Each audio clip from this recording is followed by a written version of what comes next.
but after yesterday, a flip atop the National League Central Division, as the Reds are alone in first, and they'll open a 2-game series tonight against another division rival, their first meeting of the year with the Milwaukee Brewers. Hi again, everybody, alongside the Cowboy, Jeff Brantley. I'm Tom Brenneman. Welcome, as always, to Reds Baseball on Fox Sports Ohio. And, Cowboy, this role has been amazing. In fact, it has been the best among all teams in Major League Baseball going back to the end of April. The Reds are doing it and doing it every night. Well, they're doing it in such a special way. You have to give a lot of credit to the defense of this ball club for that record right there. They have played pretty much errorless baseball from the beginning of the season. But I guess the thing that strikes everybody the most, and when you come to the ball game for excitement, is the fact that they've got 9 wins that come in their last at bat. That's the most in the big leagues. How about that? It's been mighty exciting each and every night. No two ways about it. You never count them out. But, Jeff, you know better than anybody. It all starts and oftentimes all ends depending on your starting pitching. And after a pretty lazy month in April, things are rolling now. Well, they really are, Tom, and I think a lot of it has to do with some of the older guys, 24 being old, that is, working off the 22-year-old Mike Leake. Mike Leake has taken this ball game by storm, throwing a lot of strikes, whether it be 0-2, 1-2, and now you've got Aaron Harang, you've got Bronson Arroyo, both the 24-year-olds, Cueto and Homer Bailey, following this kid, pounding the strike zone regardless of the count, and I tell you what, it has turned out magical. They face a formidable foe tonight, however. The Brewers have had their problems pitching, but they can swing the bats. We'll talk more about that when we return.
On Fox Sports Ohio, presented in high definition, courtesy of H.H. Gray.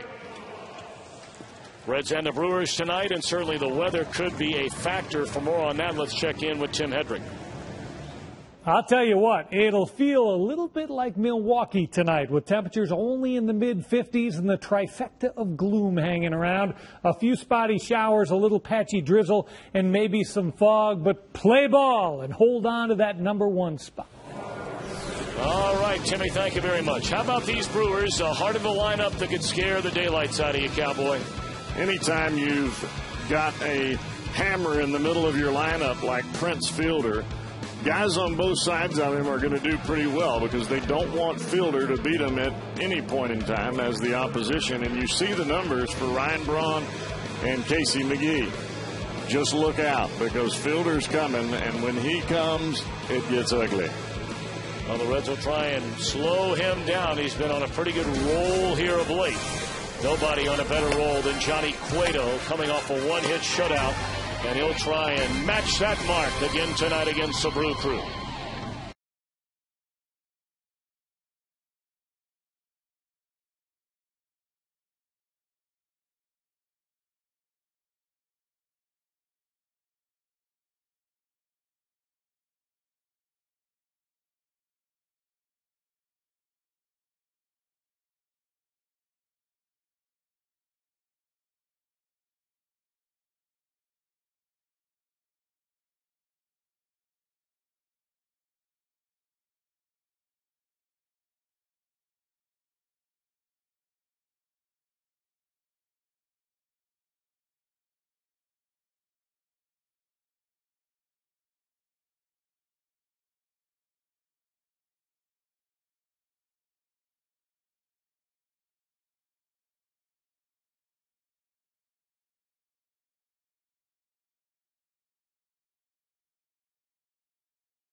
There, by Ford F-Series trucks, the best-selling trucks, 33 straight years. By Just for Men, for mustache and beard, keep your edge. And by Skyline Chili, you know it's Skyline time when you get that craving for a Skyline three-way or cheese conies. Well, a mostly cloudy day and night here in Cincinnati, but the Reds have been red hot. They're trying to make it 3 straight wins after losing on Friday night. That loss, of course, ended a 5-game winning streak. And Johnny Cueto on the mound tonight looking for his 3rd win of the year. First meeting of the year between division rivals, the Reds and the Milwaukee Brewers. Let's take a look at Ken Maka's starting lineup. Ricky Weeks in second base. Alcides Escobar, the shortstop. Ryan Braun in left. The big fella Prince Fielder starting to heat up in May. He'll back cleanup. Casey McGee at third and Corey Hart in right. The latter third of the catcher, Greg Zaun, Jody Garrett in center, and their ace, Giovanni Gallardo, a right-hander, is on the mound. Well, the Reds take the field defensively, and Johnny Cueto, a Cowboy, unquestionably coming off the best start of his very young Major League career. And I think a lot of that success in that start was mainly because he came out throwing strikes in the first inning with all of his pitches, and he never backed away from that. Even when he had hitters in an 0-2 count, which normally you would say, all right, let's waste a pitch here.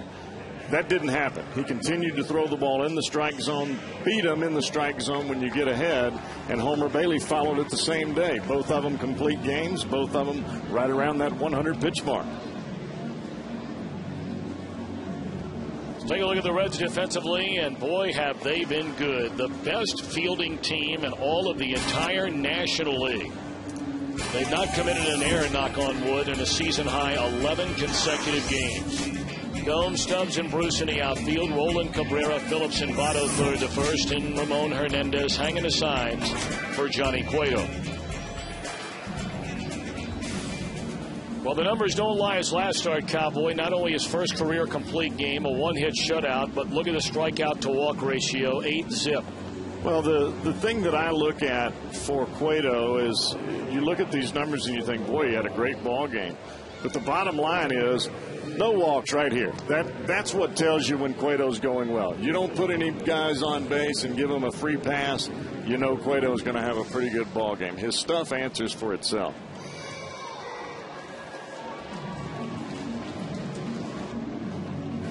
All right, we're set to go. The Brewers come limping into this series. They have lost 6 consecutive games, and they were outscored by their opponents 50-20. Ouch. And this has been a team that really has been a very good hitting team most of this year. But their pitching has struggled, and we'll see if the Reds can make sure they continue to struggle in this very brief 2-game set at Great American Ballpark. Ricky Weeks digging in. First pitch fastball swung on and missed in this game underway. The last time we saw Ricky swung at a first pitch fastball from Aroldis Chapman and hit it about 430 feet. That would be the only run that Milwaukee would score on that spring training date against the young Cuban. Well, I think when you're a fastball hitter, you see a fastball, and regardless of where it is, you're looking fastball, you take a hack, just like that with Cueto on that first pitch. That ball was head high. The only place that ball was going is straight up in the air. Cueto ahead, 0-2. And that's a fastball inside. Ricky now 27 years old. Grew up in Florida. A first-round pick, the second overall in the 2003 draft. Was in the major leagues that same year. And there's strike 3 called on the outside corner, and Ricky didn't like it. Brian Gorman, tonight's home plate umpire, rings him up. Looking for a breaking ball, and he gets the express right on the outside corner. You have to look for a pitcher's hardest pitch, or you can't react to the fastball at all.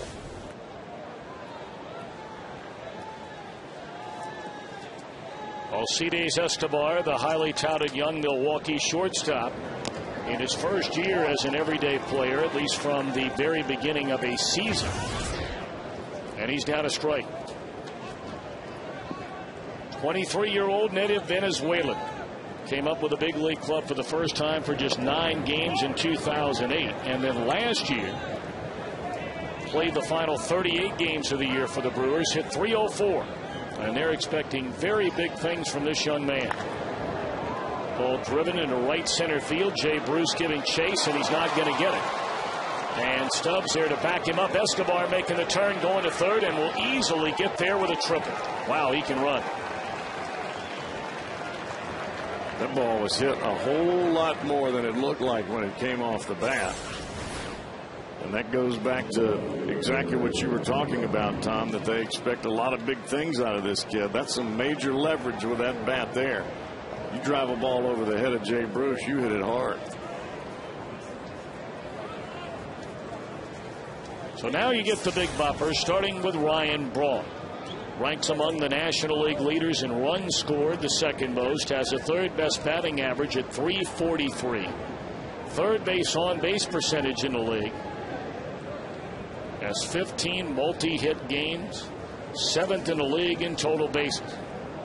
And oh, by the way, hitting with runners in scoring position, only Andre Ethier of the Dodgers has been better. Rocket to the shortstop. They're coming home, and they got him at home. How about that play by Orlando Cabrera? Another illustration of what has been the best defense in the entire National League. Wow, what a play. That is nothing but instincts there by Cabrera. He fielded the ball to his backhand side. The only thing that Hernandez can do there is tag as though you have a guy stealing a base. It's a one glove, one ball, one tag, and you got to do it all in one motion or you don't get him. And really, it looked like Hernandez with that right foot blocked the plate. Boy, you were right on the money with that time. As soon as you said that, I saw it on the replay. He had his right foot dug into the ground, and that's exactly what Escobar slides into, and it slowed him up just for a split second. Well, Ken Maka, the Milwaukee manager, came out to argue with Brian Gorman very briefly. So Ryan Braun aboard on a fielder's choice. The potential first run of the game cut down at the plate, and now Prince fielding. A .275 batter, 6 home runs, 17 runs batted in. A very slow start to this year for fielding. But he is starting to heat up for the first time all year long. You saw the numbers in May. He has a hit in 11 of his last 12 games at a better than a .350 average. Swing and a miss on a fastball. 1 ball and 1 strike to fielding. If I'm not mistaken, Tom, it seems as though Fielder gets off to a slow start almost every year. And not to say that's a bad thing, but when he gets hot, you don't want to be around.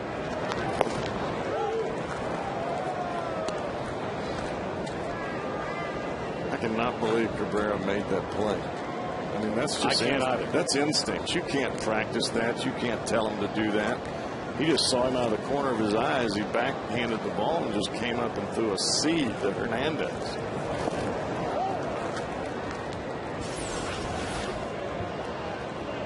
I mean, this ball is scalded. Sees him out of the corner of his eye, and he just comes up and fires it. He almost looked as though he didn't take a step. He just rifled it. Ground ball to the right of Brandon Phillips, and the inning is over. Orlando Cabrera, second time he's thrown out a runner at the plate in the last 3 days.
Dusty Baker's starting lineup pretty much been the same group day in and day out, with the exception of the catcher.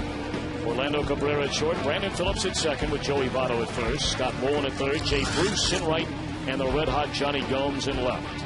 Drew Stubbs in center, Ramon Hernandez is behind the plate, and Johnny Cueto on the mound.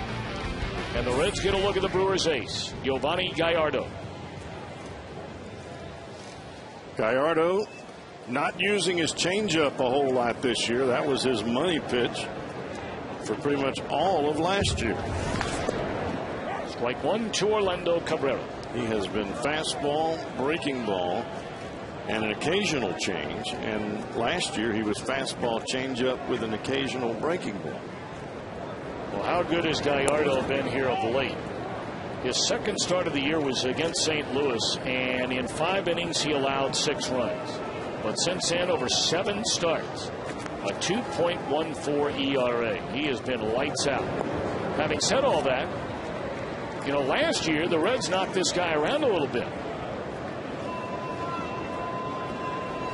2-1 against him. You just saw the numbers in 5 career starts with an ERA just under 4. But last year in 3 starts, he pitched 16 innings and gave up 11 runs. And Orlando Cabrera wasn't even on the team. And there's a double down the left field line by Cabrera to begin the ball game. Too early for MVP vote? Never. Great play on defense, and he starts it with a double. This pitch is supposed to be on the outside corner, and it runs back middle in. And a lot of times when a ball starts over the plate away, the hitter begins his swing, and as that ball runs towards the bat head, that's when you end up getting a ball that gets either hit out of the ballpark or crushed down the line.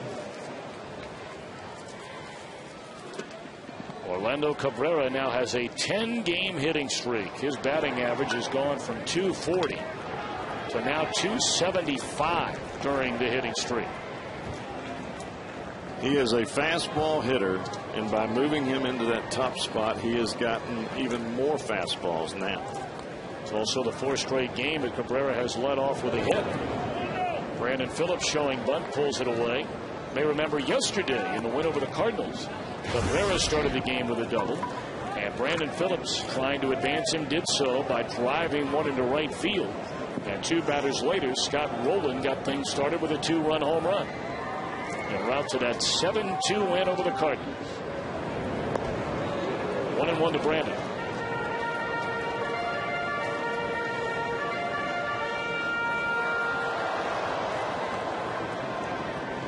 And for Brandon Phillips here, the object is obvious. He either wants to hit the ball to the right side and move Cabrera to third, or you put a bunt down towards the third baseman and make him come get the baseball and vacate third base, and Cabrera can just trot right in there. Bunted up the first base line. Gallardo able to get it away to fielder just in time and give Brandon Phillips a sacrifice to get Cabrera down to third. Nicely done by Brandon Phillips. High fives up and down that dugout. Take a look at the Brewers on defense, presented by Ford. Jody Garrett, the center fielder, played by Ryan Braun and Corey Hart. Escobar and Weeks in the middle. McGee and Fielder on the corners. Gallardo and the veteran Greg Zaw on the battery. But now the Brewers going to bring their infield in for Joey Votto. Of course, the Reds beat St. Louis 2 out of 3 over the weekend, and it was a very quiet series for Joey Votto. He only had 1 hit. So it's probably not a bad sign for the Reds, because it seems like, Jeff, for the better part of a year and a half, if Votto is not hitting, they're not scoring. Right. And they're not winning. And for the Reds to be doing as well as they are without Votto hitting the baseball, you're right, it's a great sign. But it's also a very unfamiliar sign, at least for me anyway, to see the Brewers playing the infield in here in the bottom of the first inning. That should tell you what Ken Maka feels about their offensive struggles right now. Most teams just let this run come in unless you get a pop-up in the infield just to get it out. Just like the Reds played in the top of the first inning with a runner at third and 1 Exactly. out. But then Cabrera surprised everybody on the planet by throwing to the plate on that smash by Ryan Braun and cutting down Escobar at the plate. Of course, if he'd have been in on the play, as you see Escobar here, that's a base hit, maybe a double as hard as that thing was hit. 2-1 to Joey Votto. Runner at third, 1 out. And now 3 balls and a strike.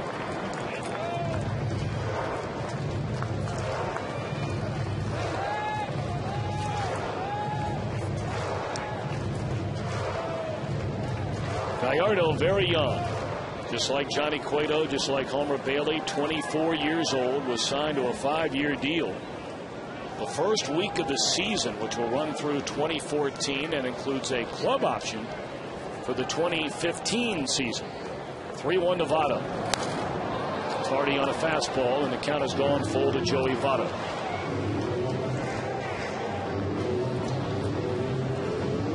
When you sign a young pitcher to a deal like that, number one, you have to be sure of his health, but probably the most, or at least the biggest issue that you have to be sure about is that he is a hard worker and he is a competitor within himself.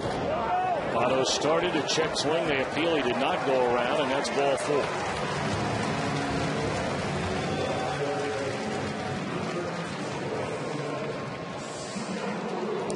So runners on the corners for third baseman Scott Rowland. He did major damage to his former club, the Cardinals, in that 7-2 win yesterday in the 2-run home run to right field in the first inning. Then knocked in a run with a single to right in the third. Tom, I don't. It seems to me, and you tell me, but doesn't it seem like Rowland is just now getting comfortable hitting in this fourth spot? I mean, it's not his usual spot, but it just seems like he was pressing early, and now he's kind of relaxed a little bit and just taking it on. Strike 1 to Scott Rowland. He has 7 home runs, 18 batted in, and that batting average, like many of the Reds, on the rise up to 271.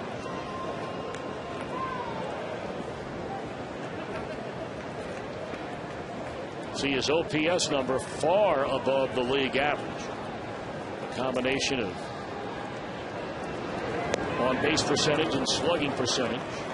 Nothing in 2 now to Rowland.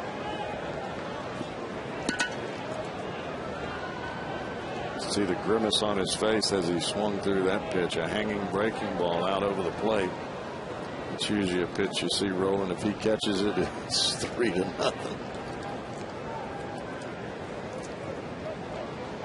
0-2 to Scott Rowland. And the fastball is low and in. 1 ball and 2 strikes. Just underway in the bottom of the first inning on this Monday night at Great American Ballpark. Great to have you with us. The Reds go into play tonight a half game better than the Cardinals in the National League Central Division. The Cardinals will be playing later tonight at home. And Tony La Russa has already made a lineup change tonight for the first time in years. Albert Pujols is batting in the cleanup spot tonight. 1-2 to Rowland. It's too low.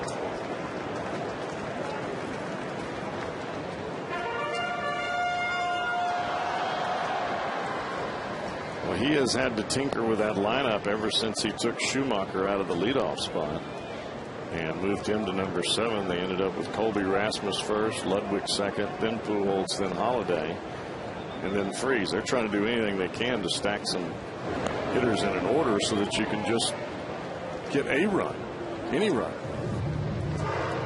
The Cardinals had a hard time scoring over the weekend. They got 4 in the series opener, and all 4 came on 2 swings.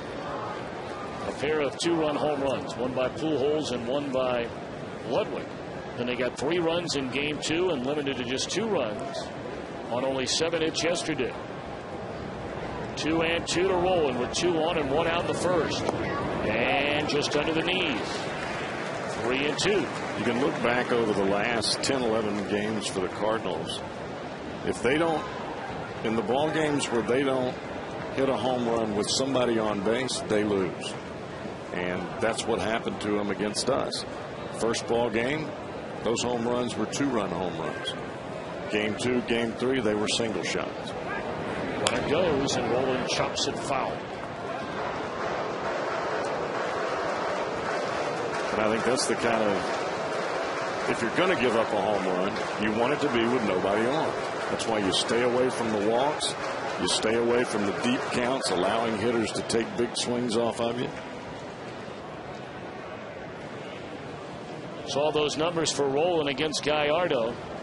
Only 3 at-bats, but 3 hits, including a home run. And again the 3-2, and again Votto is going to take off, and Gallardo will fake to third, and Votto saw it coming all the way.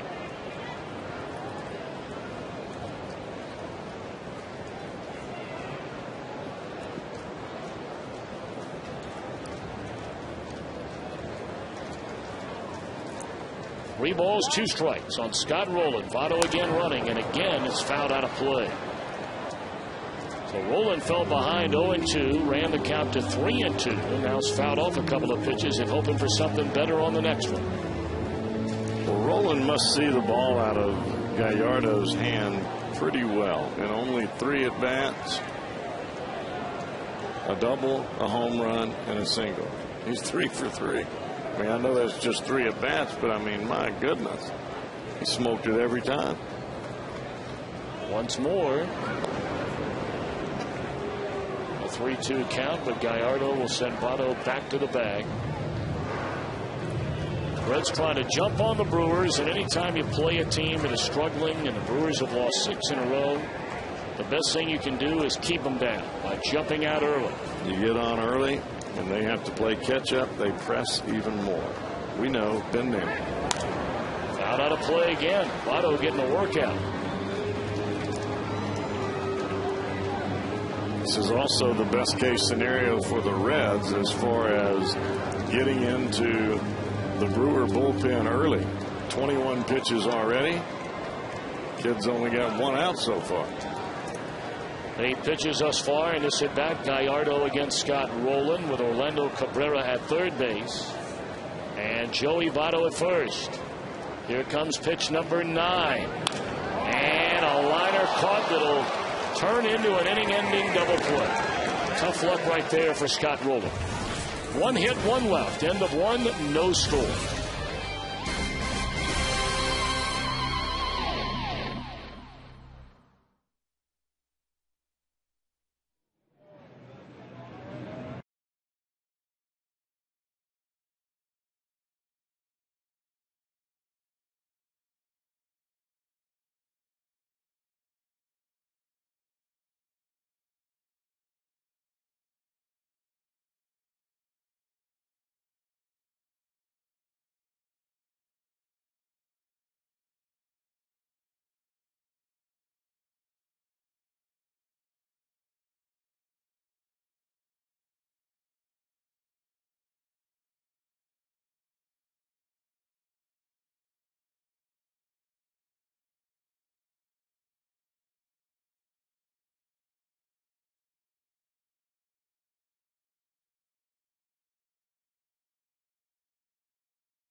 By Elk & Elk, serious lawyers for serious injuries. Call 1-800-ELK-OHIO. We talked about how good Gallardo has been since his second start of the year. Look at these numbers. Well, you see the breaking ball that he's using there. The only way you can use that big of a breaking ball and use it as a strikeout pitch is to get ahead in the count.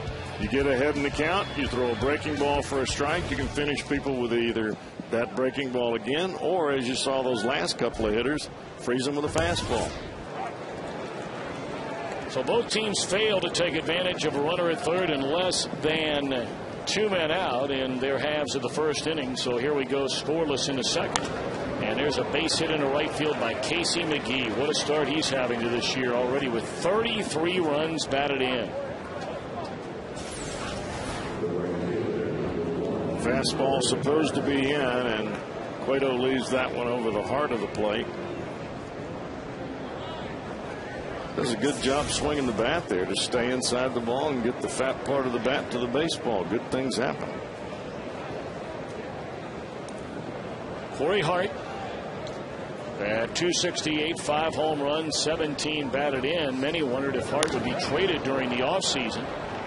Had a rough year for the first time in 3 years last year in foul ground. It's Jay Bruce to get it, and Corey Hart taken care of on 1 pitch in his at bat. Boy, Bruce had to come a long way to get that ball. They were playing him over in right center field.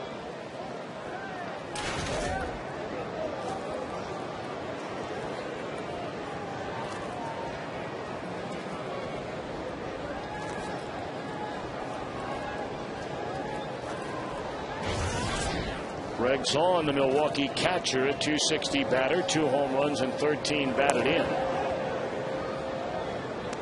And Cueto misses just low, ball 1. Zaun, 38 years old, been around a while. Grew up in California.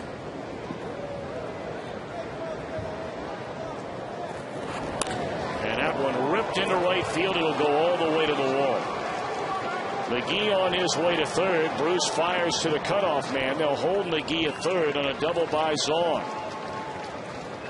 Those Brewers are going up there hacking early and often against Cueto, and already they have 3 hits in the game.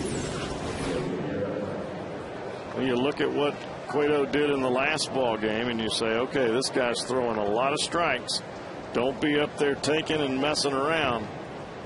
Now what Johnny's got to do is he's got to mix in a secondary pitch to get over the plate for a strike, whether it be the breaking ball or the changeup. The number 8 hitter is center fielder Jody Garrett. For the last number of years, Mike Cameron's been patrolling center field for Milwaukee. Of course, now he's in Boston. That one moves Garrett off the plate inside, ball 1. Garrett at one time a very highly touted prospect coming up with the Cleveland Indians, and has bounced around ever since he had a terrible knee. Waves through that pitch down and away, 1 ball and 1 strike. First time I saw him, Tom, I thought he was going to be a superstar. He was as good as any player on the block, and that, of course, is before he had the knee issue.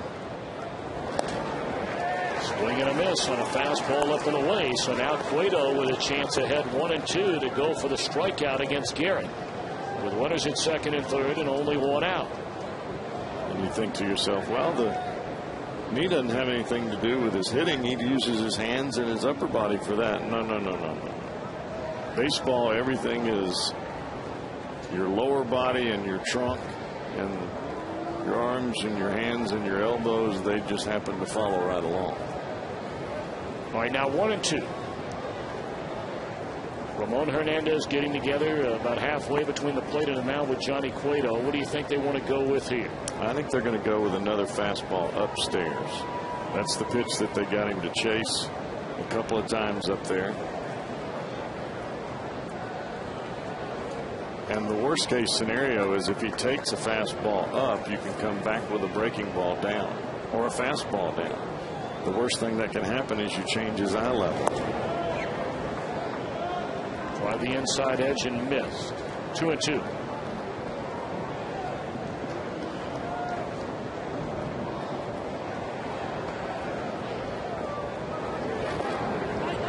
A breaking ball, try to get him to chase it again down and in. And Garrett twice lays off those pitches to run the count full. Now that part I didn't understand. The 2 breaking balls down and in after he chased the fastball up and away, and you beat him with the fastball up.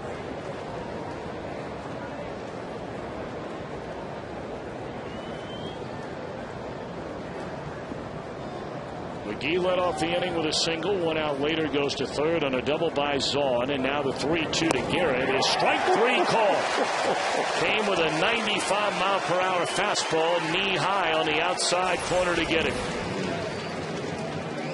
Wow. Yeah, it's tough standing in the rain trying to hail a cab. You just get caught looking sometime. Wow.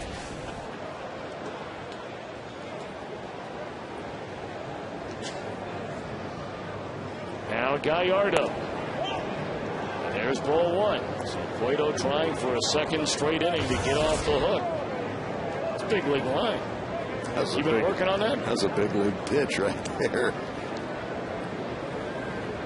He was looking breaking ball all the way. Well, now Cueto's falling behind the pitcher Gallardo at 2 balls and no strikes. Well, both of those pitches were fastballs, but they were underneath the bottom of the strike zone. They were both down. Both split the plate in half, but they didn't quite have the height that you need to get a strike in the low part of the strike zone.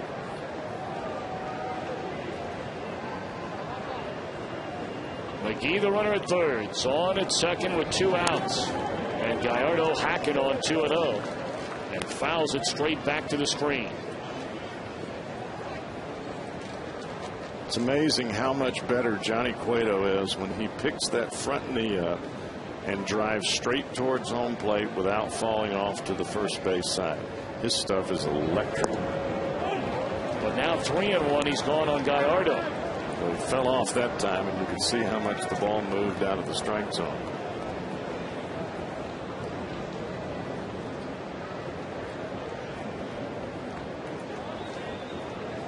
You don't want Weeks back up there. He's hitting .364 with runners in scoring position. Tapper foul behind the plate, and so it's gone 3 balls and 2 strikes on Giovanni Gallardo.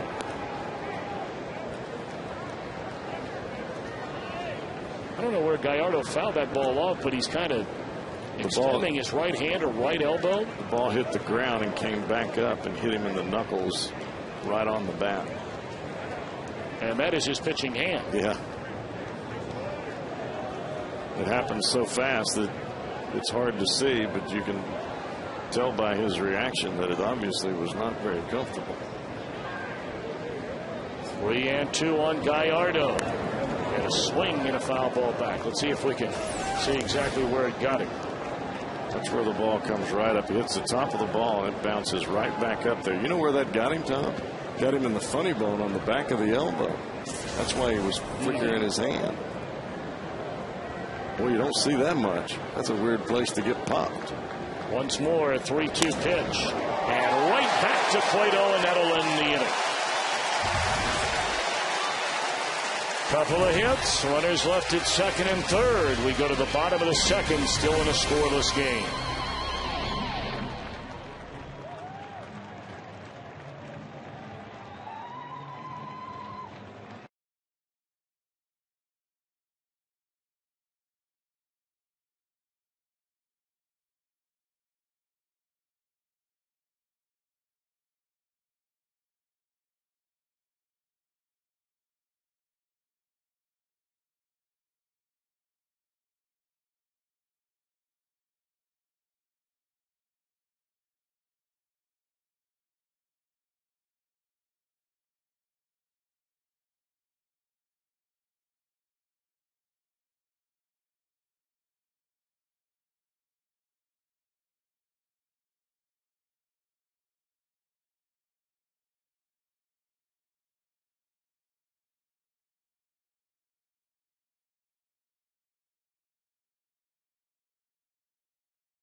As you can in your personality and your outlook and your demeanor in order to be consistent, because if not, you'll be up and down depending on how things are going, and that's not conducive to to winning at the moment. Our Geico direct quote from Dusty Baker, skipper of the first place Cincinnati Reds in the National League Central Division. Well, I love the column that was written today by Paul Doherty in the Cincinnati Enquirer talking about, hey, there's nothing wrong with pounding your chest and being excited, even if it was yesterday, May the 16th, going into first place. Because those days, unfortunately, Cowboy, around here for a while have been few and far between. I don't think that there's anything wrong with celebrating winning at any point in time.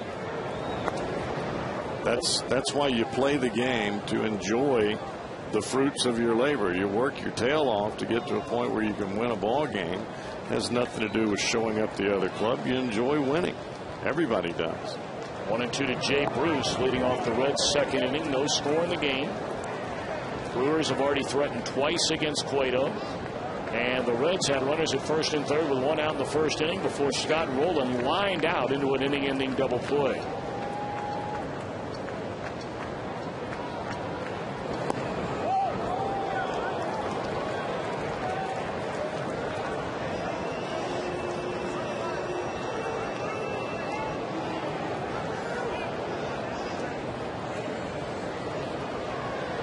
Three and two pitch up coming to Jay Bruce, and it's ball four. He draws a walk to begin the inning.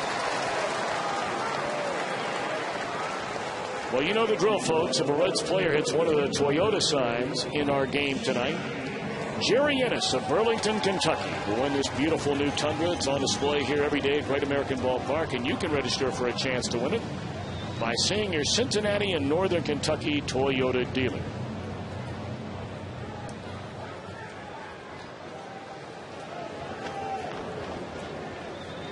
Johnny Gomes digging in. Johnny all the way up to 294, 4 home runs and 21 runs batted in. First pitch swinging a mile into the air. And it's fielded in foul ground, so 1 pitch and 1 out for Gomes. You can see how far down the line that fielder came to catch the baseball. The difference between a first baseman's mitt and a catcher's mitt is a whole lot of flexibility. That catcher's mitt does not have a lot of flexibility. And watch where fielder comes. He comes all the way down in here to get the baseball. He calls off the catcher, makes the catch, and that's exactly what he's supposed to do. Bruce Stubbs with 1 on and 1 out. A fastball to knees on the outer edge from Gallardo, strike 1. Most of the time when those foul balls go up like that, they spin, and that spin will take it back towards the field of play anyway, and that makes it even more difficult for the catcher and that fat mitt he's got back there to catch the baseball. Breaking ball swung on and missed by Stubbs, and Gallardo now has Drew around the throat. 0-2. Drew looked like he didn't recognize that pitch until the last second there.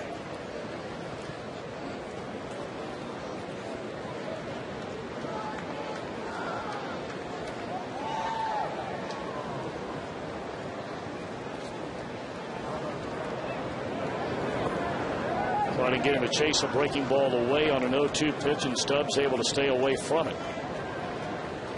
Reds and Brewers play an afternoon game tomorrow. That'll be at 12:35. Homer Bailey against left-hander Manny Parra. And the Reds will hit the road. Only a 5-game trip.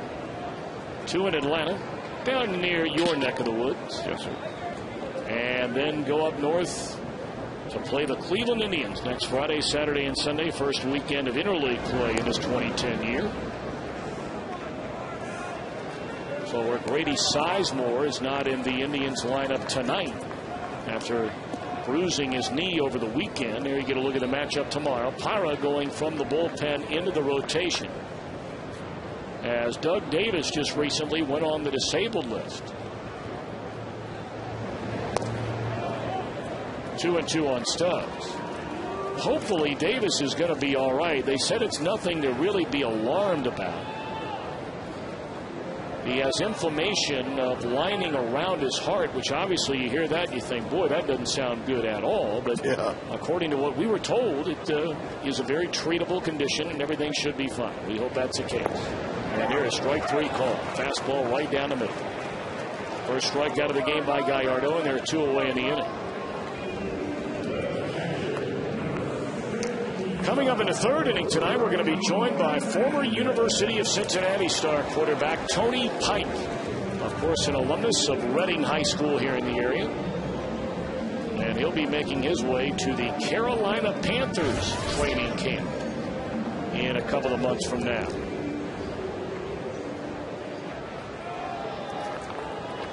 Tony was honored by throwing out the first pitch here tonight. Well, what a run he had at quarterback for the UC Bearcats. Back-to-back BCS Bowl games. The Orange Bowl 2 years ago and the Sugar Bowl last year. Strike 1 to Ramon Hernandez.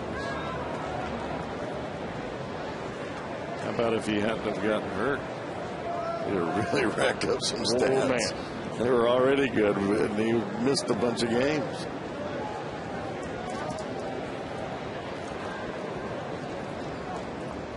Get a look at Hernandez here in the month of May. That batting average at 385. And it's caught by Weeks, the sinking liner, to end the inning. A leadoff walk. Bruce stranded right there. We've played 2, and we're still scoreless.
And Trojan divot. You know, I hear this stuff. Welcome, by the way. Thank you. Thank you. Tony Pike from Reading High School, of course, a star quarterback, University of Cincinnati, the last 3 years, 2 years in a row, you take the team to a BCS game. And we'll talk about some of the other stuff in a minute. But how do you remember all that stuff? I mean, I get around, you know, whether it be the college game, the pro game, and I hear some of the verbiage that you guys have to remember. How in the world can you digest all that stuff? Well, as a quarterback, that's the thing you got to do. I mean, to be able to play confident on the field, you have to know not just what you're doing, but what everybody else is doing. So, I mean, you're training your mind so much that it almost becomes second nature.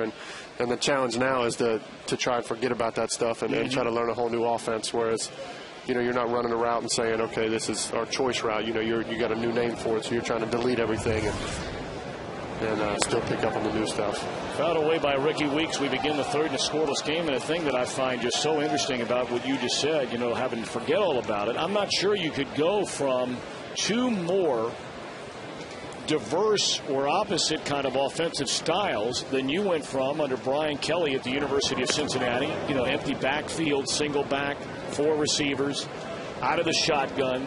And now you're going to the Carolina Panthers, who have been among the best running teams in the NFL under John Fox. 10 years he's been their coach now. Yeah, I think the good thing about the Carolina situation is, like you said, they got such a great running game that you know, when a quarterback gets in there, the pressure's not on put on him.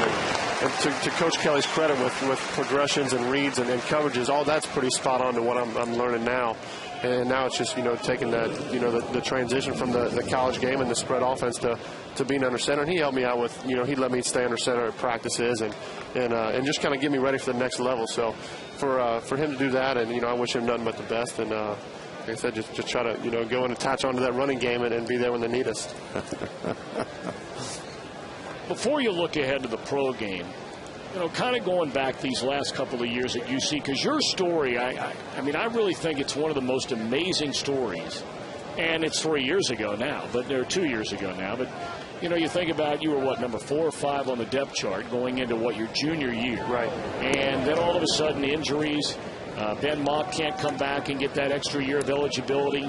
And then all of a sudden, after an injury, you're the starting quarterback, after the Oklahoma game, right, if I remember right. Yep.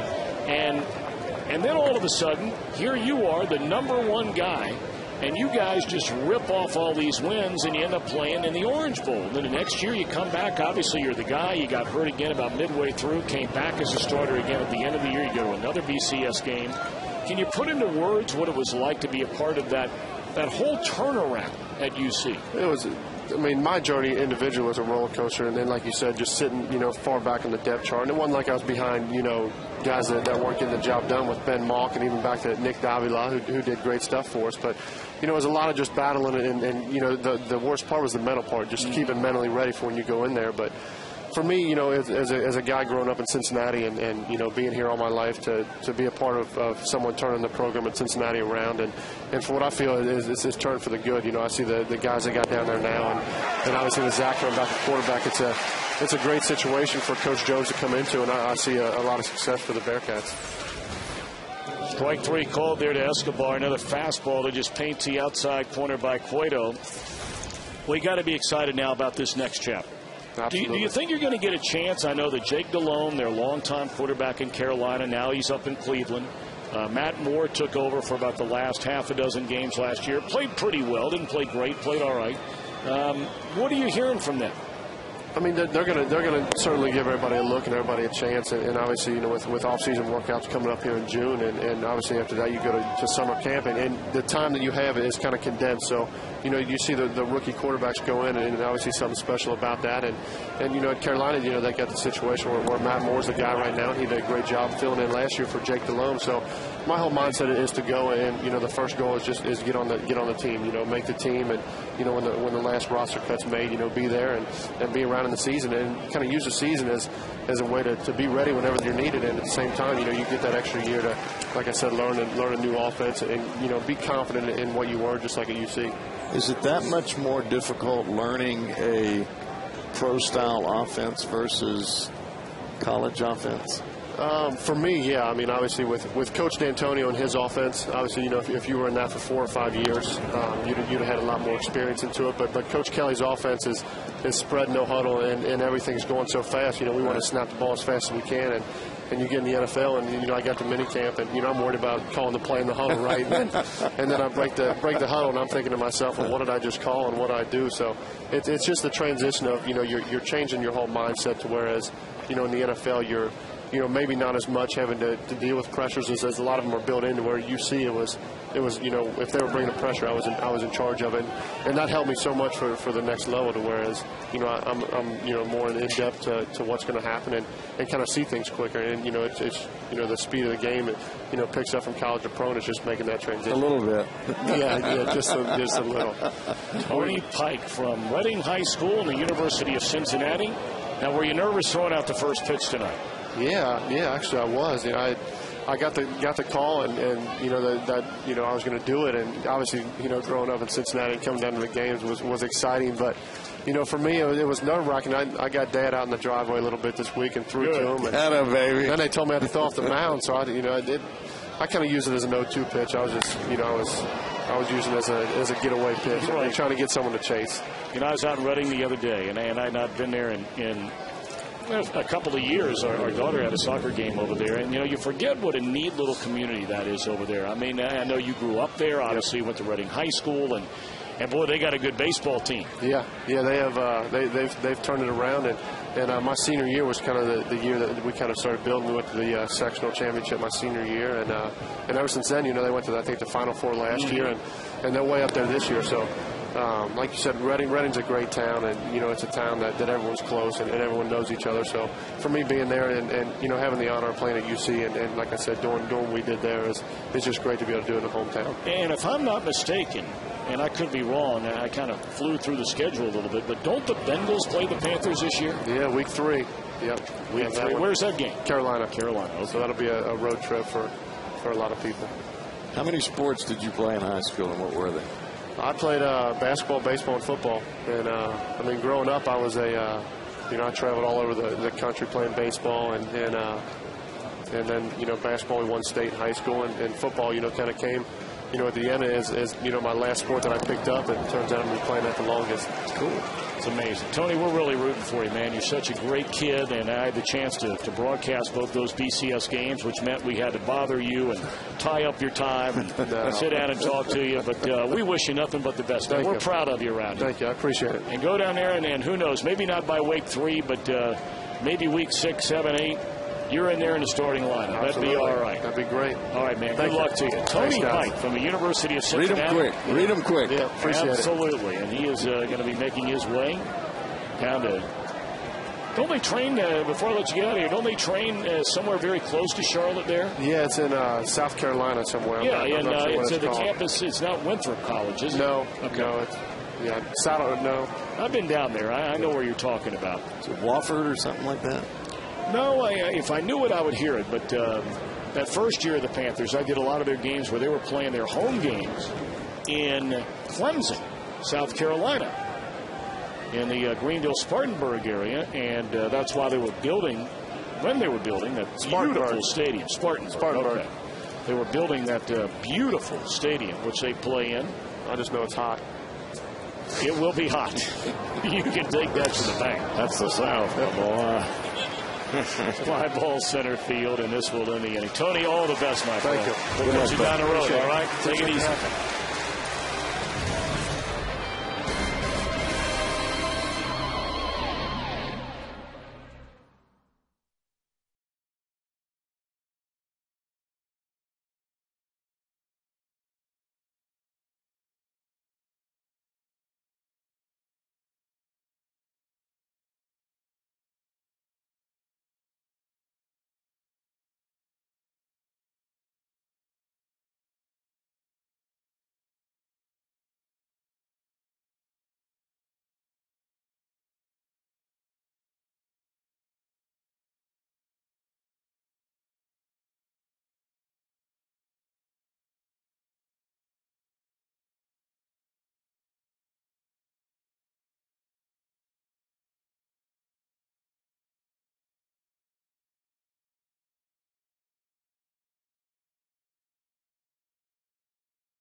Remember to talk Reds baseball with the real McCoy. Log on to foxsportsohio.com during tonight's game for a live chat with Hall of Fame baseball writer Hal McCoy.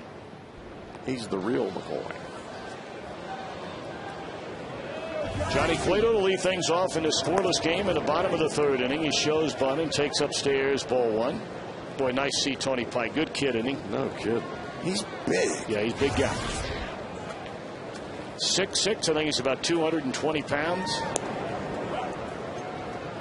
And man, he can throw it. You know, the thing about it, Tom, once you start playing professional football, the next time we see him, he'll still be 6'6", but he's going to probably be 245 or 250. Probably right. I mean, he will be a monster.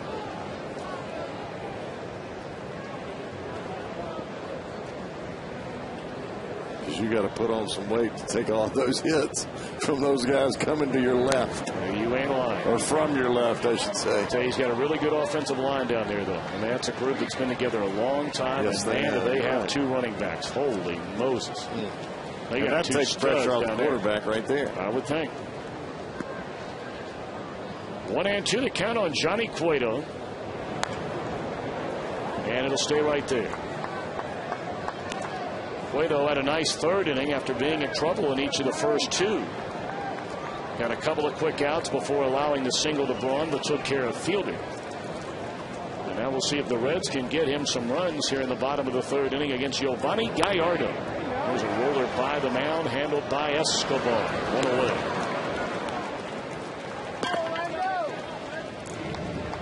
Take a look at presented by Honda, the National League Central Division standings. You can't look at it enough, can you? Wouldn't you like to see it stay that way for a little while? What I'd like to see is those two teams up there, St. Louis and Cincinnati, put a whole lot of difference between Pittsburgh, Chicago, Milwaukee, and Houston.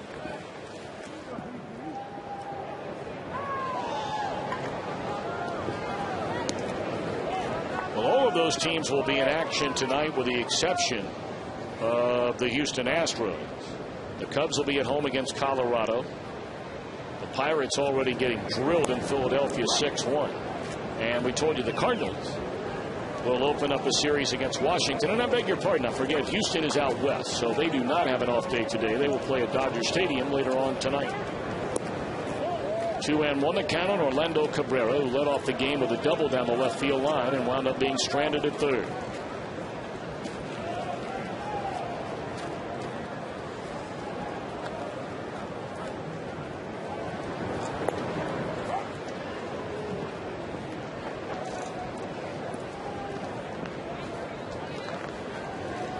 Two and two on Orlando Cabrera.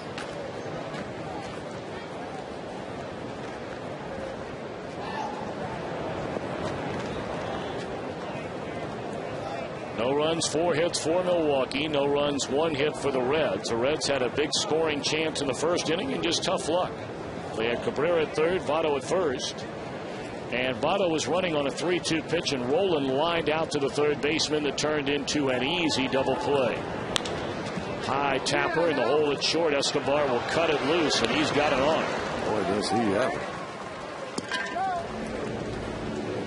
This is not a routine play, even though it looks that way. This ball's all the way in the hole, and you see Escobar as he catches the baseball. He's already got the foot plant, the back foot planted, and he has the foot planted as the ball enters his glove, and then he just comes up with a rocket to first base.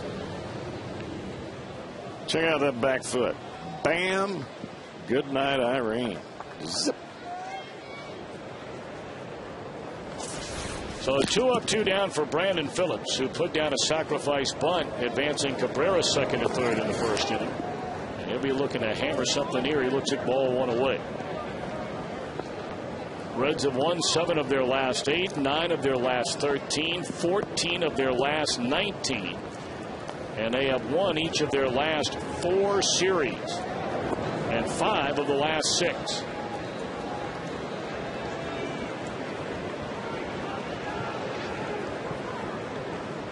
Well, I wish I had $1 for every person I saw during the course of today that walked up and saying, man, how about the Reds now in first place? They're amazing.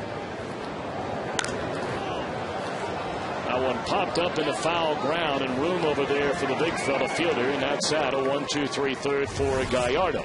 So we march on to the fourth. Still no score. The Brewers and the Reds opener this 2-game series.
Geico, 15 minutes could save you 15% or more on car insurance. Visit geico.com or call 1-800-947-AUTO.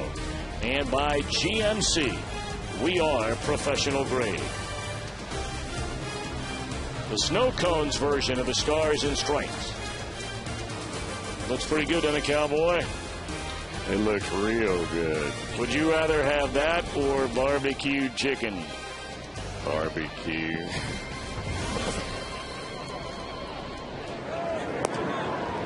Top of the fourth inning we go. No score. You had a little bit in you tonight. I did. I like barbecue chicken. Crushed it. I like barbecue, period. I just like food. You like barbecue snow cones. Yeah, if they made them. If they made them. I bet UDF could come up with something like that. Maybe that should be a new flavor. Yeah. Barbecued ice cream. How about that? Well, they got cotton candy and some cake and some of that other stuff. Absolutely. 2-0 on Casey McGee. And a high pop-up. Cueto got him to chase ball 3. And this will be an easy out. Speaking of barbecue, Cowboy, you remember this day. Oh, yeah. I was working it in there that night. Smoke getting all up in my eyes. You know, I think they could make some ice cream and put a little rib chips in there. That'd be nice. Rib chips? Yeah, a little rib. You know, like they put chocolate chips, they could put rib chips. You know, a little rib. Not a bad idea. Little riblets. Got to bring that up with our good friends over in Montgomery Inn.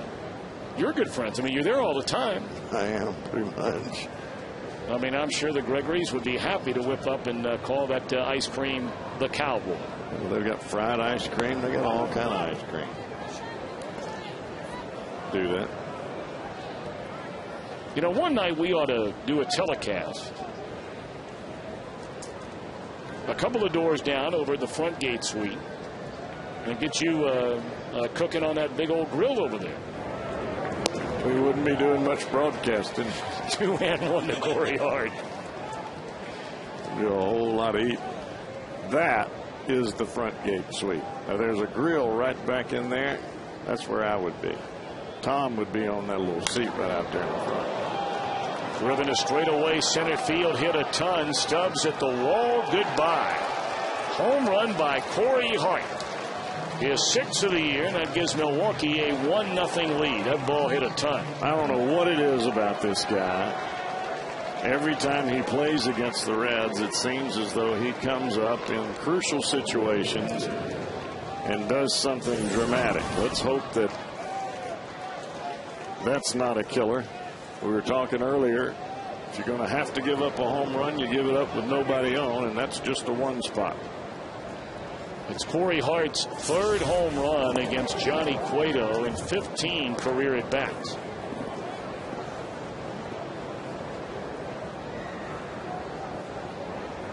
Ball 1 to Greg Zahn, so the Brewers out to a 1-0 lead, and they have their ace, Giovanni Gallardo, on the mound tonight.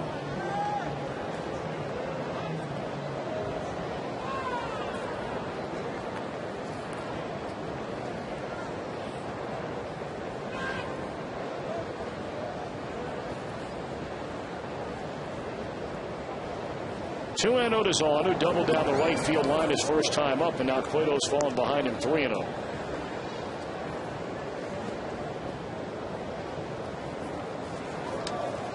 Well, if you're Johnny Cueto, you just have to regroup, forget about the home run, it's over, and go get this guy. A 4-pitch walk to Zahn following the home run by Hart. Time now for our AT&T trivia question, Rethink Possible. Who were the last 2 players to hit 3 grand slams in the month of May? Well, you know, first couple of names that come to mind, if I'm not mistaken, you know, guys like Manny Ramirez and Ken Griffey Jr. in more recent years are the guys who are way up the totem pole as far as career grand slams are concerned. Robin Ventura, Eddie Murray. I know they're up there as far as grand slams go. I'm trying to remember who the all-time leader is. I want to say Lou Gehrig. I'm not sure. I know something Ventura, ridiculous like 23 grand slams. I know Ventura's way up there. I think he's got like 18. It was something sick.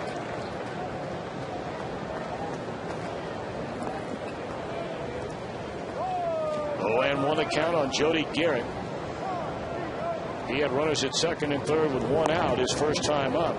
And Cueto struck him out looking. And then retired Gallardo to get out of the inning unscathed. Yeah, Lou Gehrig, the all-time leader, 23 career Grand Slams. Willie McCovey is the all-time National League leader with 18 career Grand Slams. Of course, who was a guy, somebody in Cleveland a couple of years ago had a pile of Grand Slams. Might have been Travis Hafner.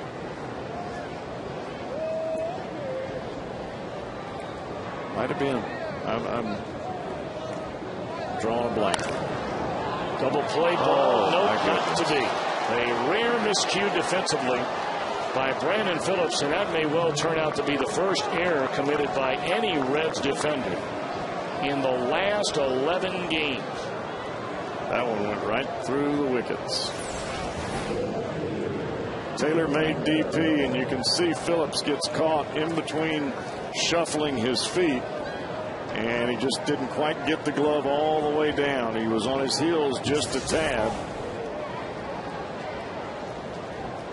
And that happens a lot of times. If you're not coming forward, your hands end up getting dead.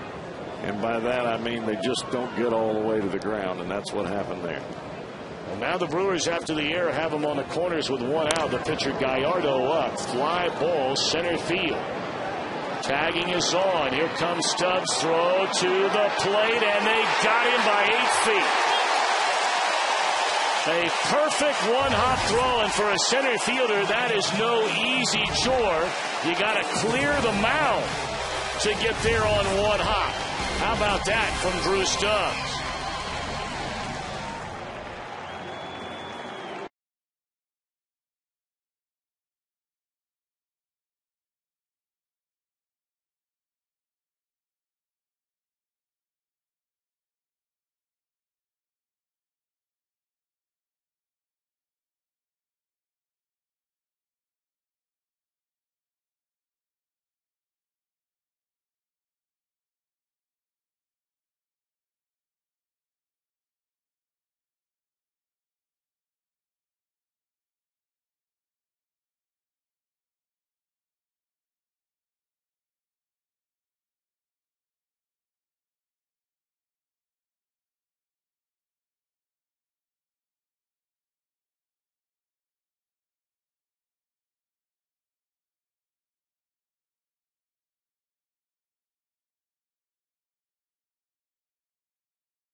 Fly ball to Stubbs in center field, and you heard Tom talking about the mound as he comes in to throw. This is that spot right there, and look where the ball hits. It is a easy, I'm talking candy hop, right to the glove of the catcher, Ramon Hernandez. All he has to do is catch it, and he had to wait on him to get there.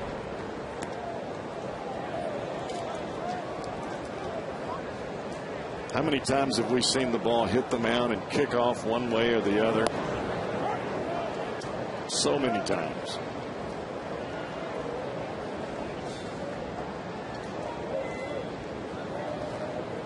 1-1 to Joey Votto. Heart of the order for the Reds now against Gallardo here in the 4th inning, trailing 1-0. Votto walked his first time up. He'll be followed by Scott Rowland and Jay Bruce.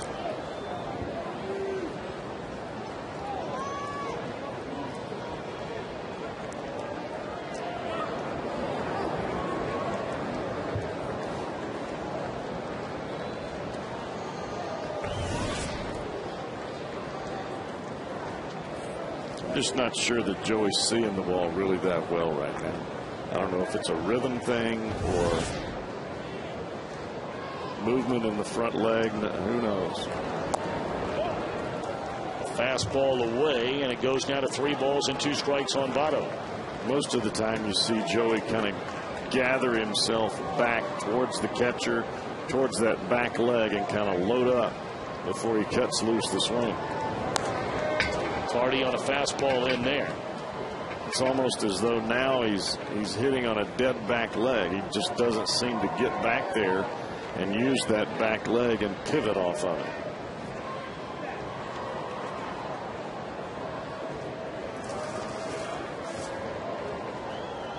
Again, a 3-ball, 2-strike pitch to Votto, and a high tapper right back to the mound. 1 away.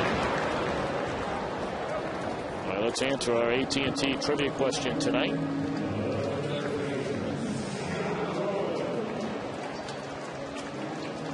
Who were the last 2 players to hit 3 grand slams in the month of May? Wow. Devon White with the Milwaukee Brewers in 2001. And Eric Davis with the Reds in 87. How about that?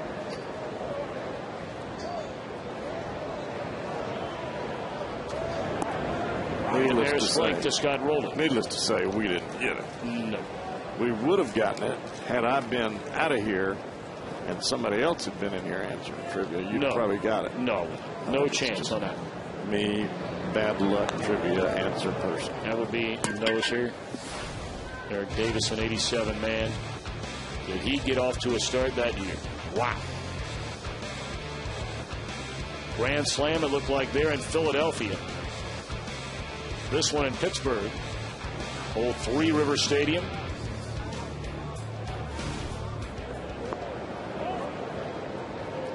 Eric Davis just in town over the weekend. Of course, he's back working for the Reds again. We see him frequently during the year. We see him a ton in spring training. I mean, he's not some guy who just shows up every now and again and doesn't do much. He's out there working. And when he comes in, they put him to work, and it's usually with somebody trying to figure out how to play the outfield.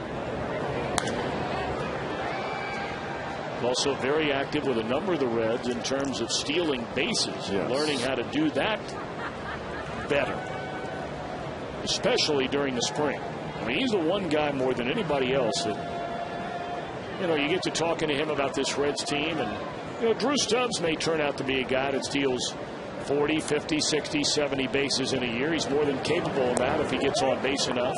Right. But he's also a big proponent, as Eric Davis. He really believes guys like Jay Bruce, Joey Votto, these guys ought to be stealing 20. And Votto ran a ton early. He had 4 stolen bases in the first 3 weeks, none since. And there's strike 3 to Rowland and Scott Newell. Gallardo is definitely on his game as far as the breaking ball, and the breaking ball sets up this thing right there, that heater. When you're looking for a breaking ball, and he put 2 breaking balls over the plate on the first 2 pitches to Rowland, you don't know whether to guard against the breaking ball, the fastball, or punt.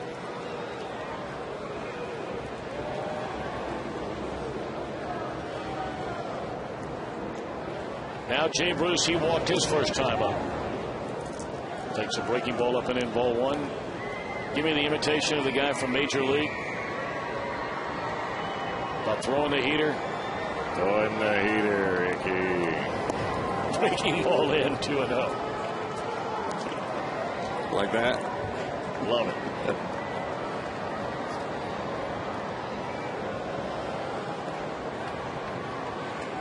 Two and 0 to Jay. Ooh. I wonder what that feels like in Greg Zong's head right now. You know, Bob Brenly said one time, your old battery mate, my old broadcast partner for many, many years, now a broadcaster with the Cubs. And we know Bob. I mean, unbelievable sense of humor. But so you're not real sure whether to take him seriously. But I think he was serious when he said this. He said, you know, boxers, when they train, they wear the headgear, right? Which is basically like a catcher's mask. Only the catcher's mask has it in front of your face and your eyes, unlike boxing. But he said it's like somebody walking up to you and punching you as hard as they can right in the face. Now, the blow is cushioned, unlike somebody making contact, knuckles to your chin, knuckles to your cheek, whatever it may be. But he said that's what it feels like. You still have that shock into your neck and that whiplash effect. On the ground down to fielder. And another 1-2-3 inning for Gallardo, who's now retired. The last 9 to come to the plate. Brewers lead 1-0.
Blast it was, with 1 out in the 4th inning off the bat of Corey Hart, straight away center field.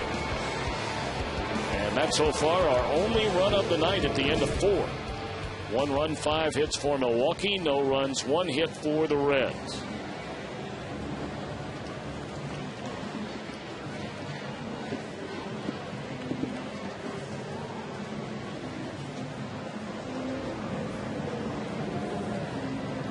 Top of the order against Johnny Cueto. Ricky Weeks 0 for 2. Struck out looking, leading off the game, and bounced out to Scott Rowland in the 3rd. It's the 3rd inning already in this game that Weeks has led off in it. So you hear all the time where when you make a change in the batting order and people say, well, really, it's not that big of a deal. It only happens once a game, and more times than not, that might be true. But not through the front 5 innings here tonight.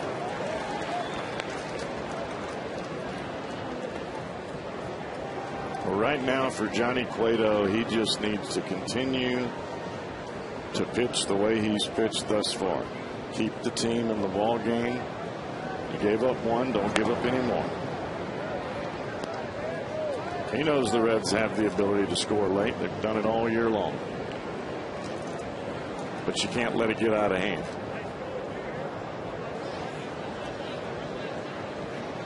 1-2 pitch. And a check swing and a miss, and that is strike 3. Well, those are some awfully good breaking balls right there. Gave him a couple of sliders, a curveball, and then this slider right here. How do you lay off that? Looks just like a fastball until the last second.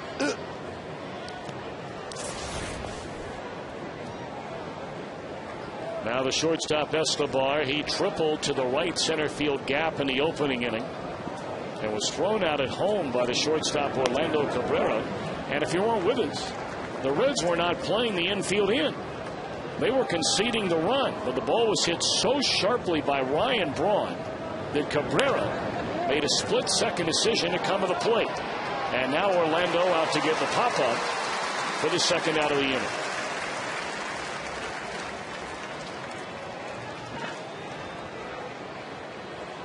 Johnny is really doing a good job executing the game plan that both he, Ramon Hernandez, Brian Price, whoever else has been involved in this, I guess the advanced scouts, but they have really done a good job putting the report together and putting the game plan together. But the bottom line is Cueto's locating the pitches. You can have the greatest game plan in the world, and if you don't execute it when you get out to the mound, it doesn't matter.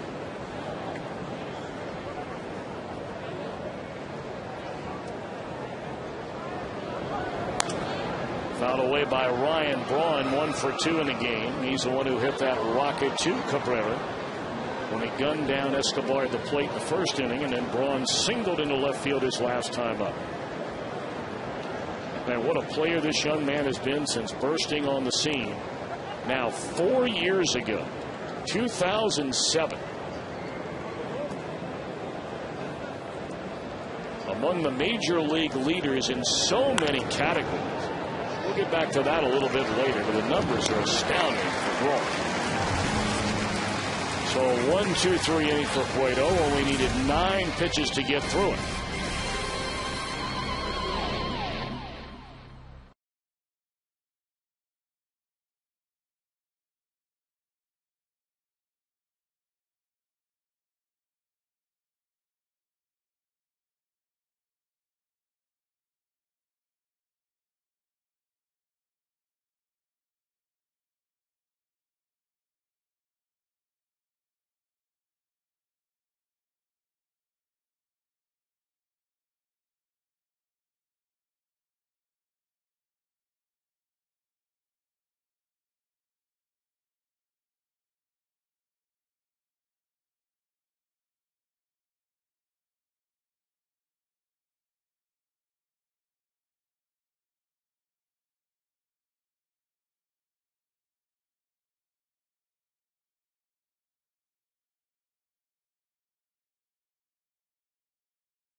Right up your alley. On May the 22nd, Fox will bring you one of the world's great sporting events, first time ever on network TV.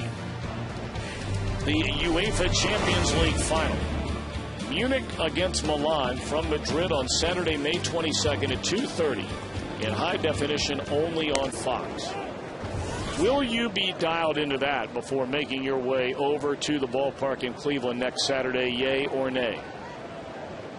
I probably will have to be, because my son will be watching it. He'll be asking me about it. All right.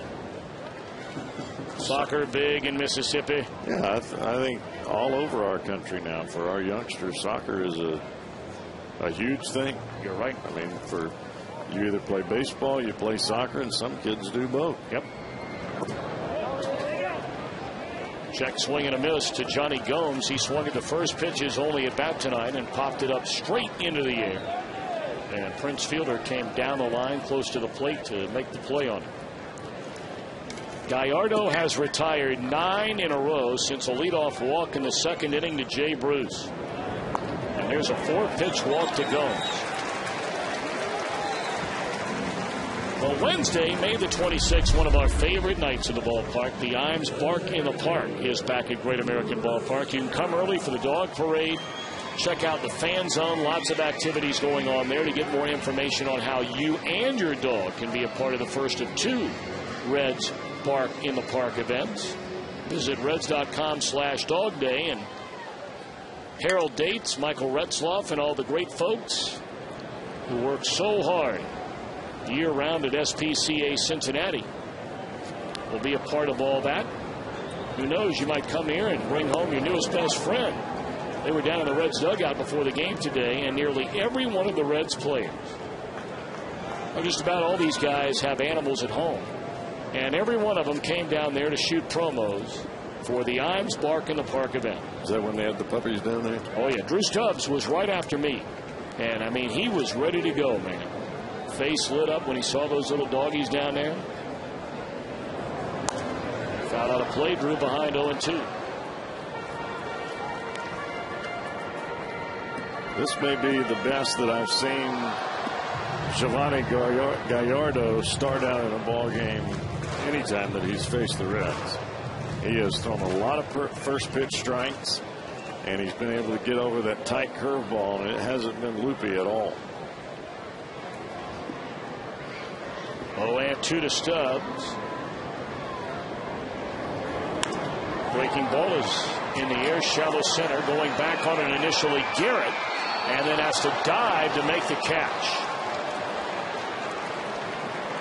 Well, he started back, and his feet came out from under him because of the dampness on the field of play.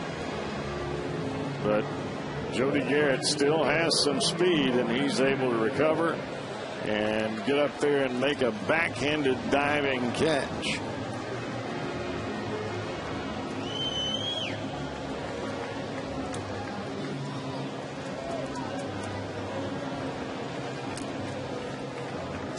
So now the number 8 hitter, Ramon Hernandez, he had a rocket.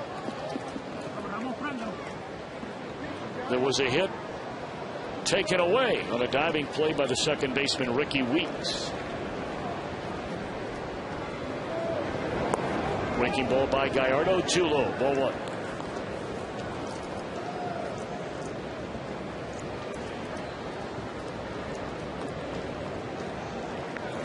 Cardinals apparently left town very angry. Tony La Russa shaking up his lineup again tonight, putting Felipe Lopez in the leadoff spot, just activated off the DL. Dropped Albert Pujols for the first time in years into the cleanup spot. And the Cardinals are still batting in the bottom of the first inning with a 4-0 lead over the Washington Nationals.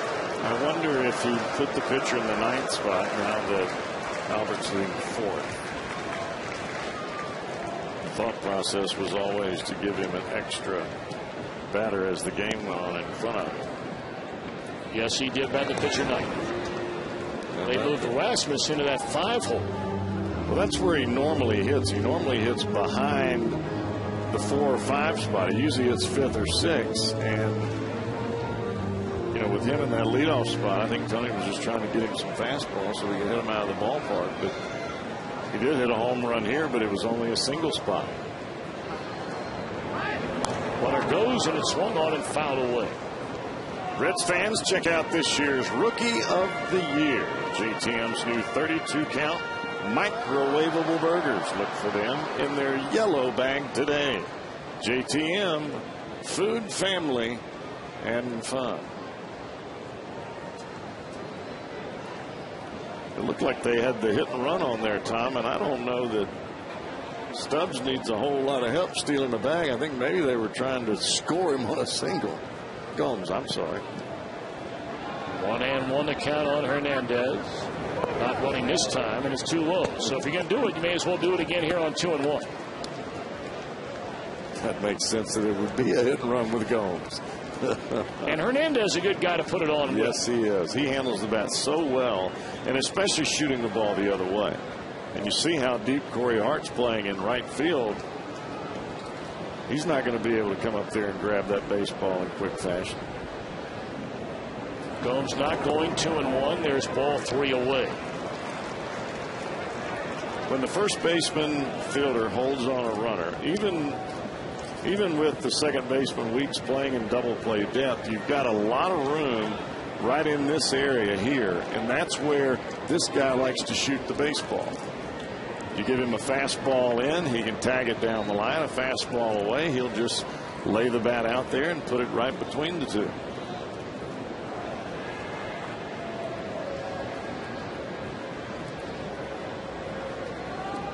Three balls, one strike. Gallardo against Ramon Hernandez. And there's ball 4. Now, this has been a problem again for Gallardo this year. If there is one sort of chink in his armor, it is bouts with wildness. In 47 innings, he had fanned 56 batters, but walked 23.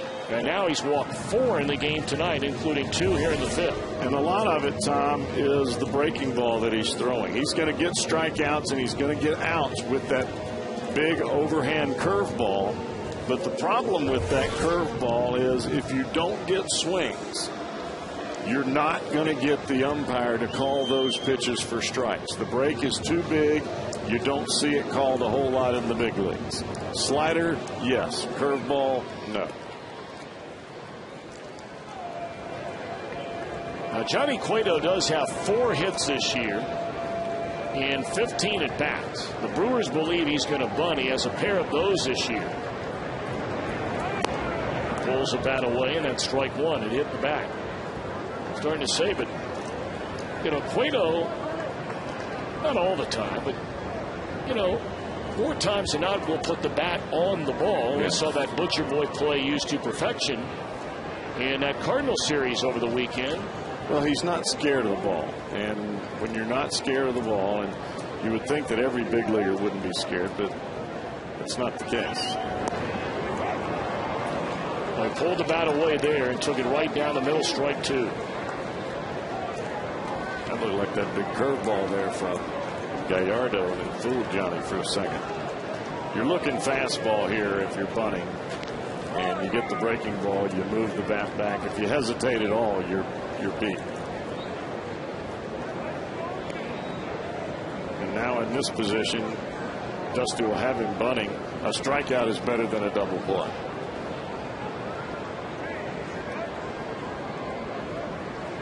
Oh, and 2 to Cueto. And he bunts it foul, strike 3. So not a good job there by Cueto. The runners stay at first and second. There are 2 out in the inning. You can see how much his bat was moving at home plate on all the attempts to bunt. And you can't move your bat all over the place. Watch the bat drop down here with the baseball. You can't do that. You start with your bat even, and you're reaching out towards the pitcher, and then you just catch the baseball. You can't move it from up to. You don't move the bat up and down. You move your knees up and down, not the bat. When you do it like that, that's what happens. You strike out. And now the Reds leaning on Orlando Cabrera for a 2-out hit. He is doubled to left and bounced out to the hole at short. Reds trail 1-0. They still only have 1 hit in the game. And that was a leadoff double by Cabrera. There you see the 3rd time through the batting order, and that's what we're beginning now against Gallardo. Breaking ball in there, strike 1. And that is what has made him so efficient today in getting outs, is being able to throw the curveball over for a strike on the 1st or 2nd pitch. When he's done that, he's made quick work of the Reds batter. 0-1 to Orlando Cabrera, check of the runners. And a pitch in the dirt, smothered beautifully by Zaw.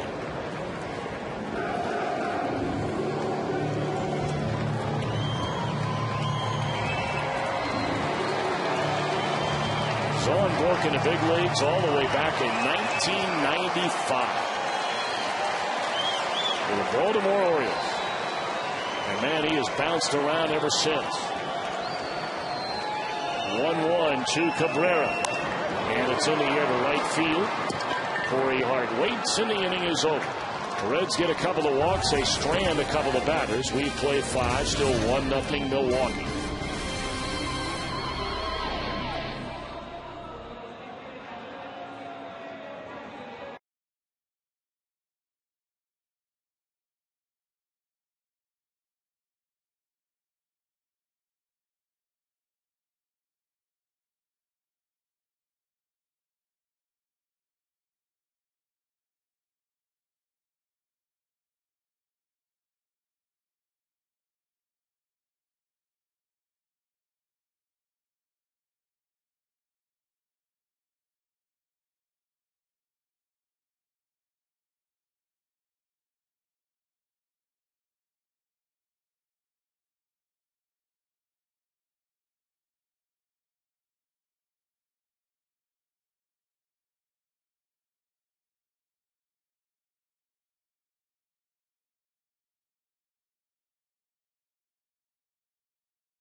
Text poll question of the night, and this is just a 2-game series with Milwaukee, followed by a 2-game set in Atlanta. So, should the unbalanced schedule be changed to eliminate the 2-game series? Text 1 for yes, 2 for no. 37664 as we text your votes to 37664. Standard text message rates apply. We'll have the results coming up. I am getting my phone out right now and putting in a big old yes.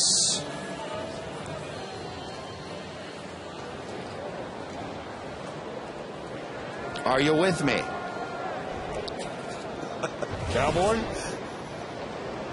I'm voting yes. I don't like it. Here's all I can tell you. Okay, go ahead. All right? Go That's ahead. all I can tell you. There are 25 weeks in a baseball season. Mm-hmm. If you played 2 3-game series every week, so you play 6 out of 7 days, all right? And we know you play more than that in a baseball year, but I'm just saying. That only leaves you with 130 games. You got 32 to make up. That's somewhere in there. That's where you have the 4-game series. So you like 4-gamers better than 2-gamers? Yeah. Do you really? All right. I want to be able to win. I want to say, well, I beat them 3-1, or I beat them 2 out of 3, or we swept them. I don't want to say we split 1-1. That's like kissing your sister. Well, what about splitting 2-2? 2-2. Well, you play a 4-gamer. Well, but at least you had the chance to be 3-1 or sweep. Well, in a 2-gamer, you got a chance to go 2-0. Well, you have to sweep, though. You need 2 chances. You either need a chance to sweep or to win the series. And when you only have 2 games, the only thing you can do is sweep. You only have 1 chance to win. I like 2 chances. All right. I don't like kissing my sister. I ain't got one. 3-1 swung on and fouled back by Prince Fielder. The count running full. So it looks like most of the folks, Cowboy, feel the same way you do. What, they don't have sisters? No, I would think the majority do. Just guessing. Swing and a miss by Fielder. Big pitch. Strikeout number 5 now for Johnny Cueto. The old high hard one up and in. You could see where Hernandez was setting up. Throw him the heater, Ricky. That's what I'm talking about. Yes, sir. You know, you beat me to the punch. I was just getting ready to ask you to say it. I like it when they throw them fastballs and challenge them. Throw it in there and test him out. See what you got. All right, now Casey McGee. He looks at ball 1. McGee is single to right and fouled out to Joey Votto. I still believe that a well-located fastball is the best pitch in the game.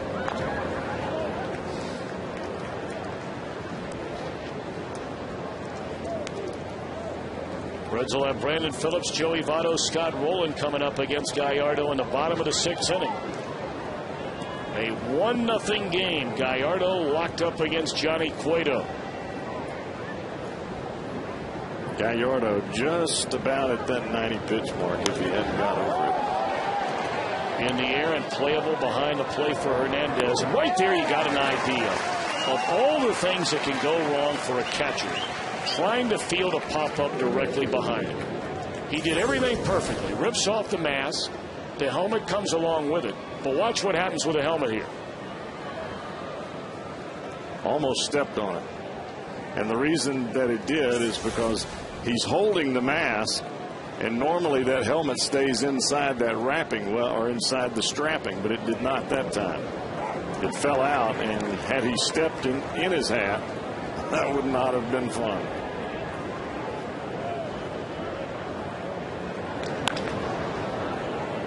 Rowland trying to play the short hop, and it's underneath the glove in the left field. That'll be a base hit for Corey Hart, who homered his last time up for the game's only run. This is about as tough a hop as you can get right there. Rowland, more times than not, will come up with that baseball.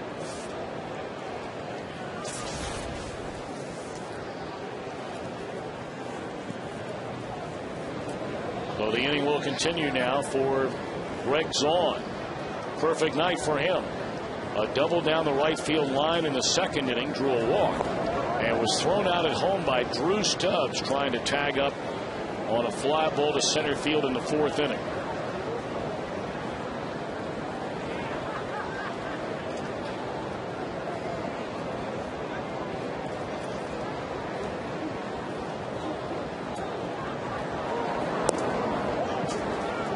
Two and 0.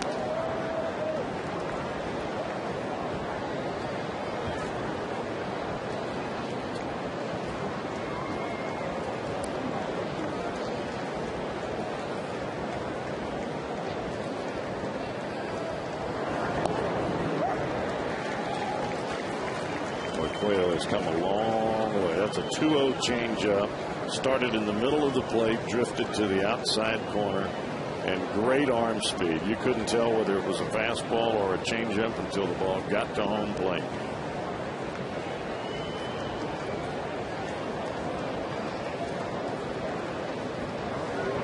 Two-one fastball runs up and in and just ate him up to even the count.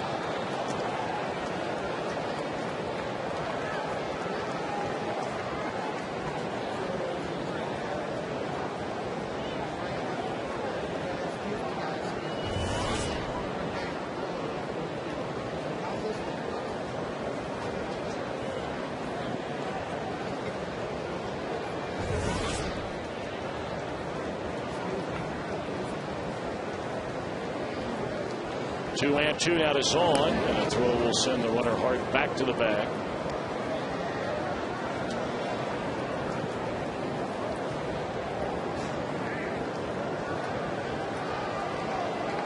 Cueto trying to put this sixth inning on ice and give the heart of the order a chance to get some runs in his support. Up and in, ball three, so now the runner will get started on the pitch. Talked about Zahn, broke in originally with Baltimore in '95, played for the Marlins for 2.5 years, went to Texas for a year, Kansas City for 2, Houston for a year and a half year with Colorado, found a home in Toronto, was there 04, 05, 06, 07, 08. Swing and a miss, strike three, and that'll end the inning. Cueto now with 6 punch-outs in the game, hit a man left. Phillips, Votto, rolling, hopefully more coming up, down 1-0.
His footing and the diving play.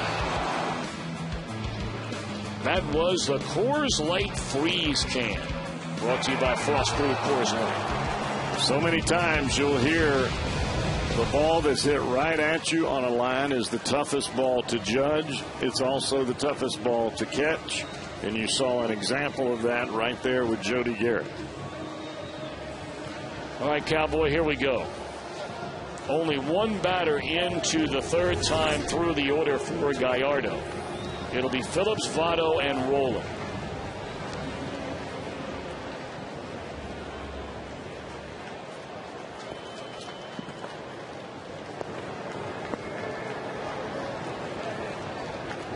Brandon has laid down a sacrifice bunt and fouled out to Prince Fielder at first. See, that's the pitch there that you have to eliminate, especially right now. It's getting a little bit bigger. It's getting out of the strike zone. You eliminate that and you wait on the fastball and drive it the other way. Came back with another breaking ball, and that stayed high.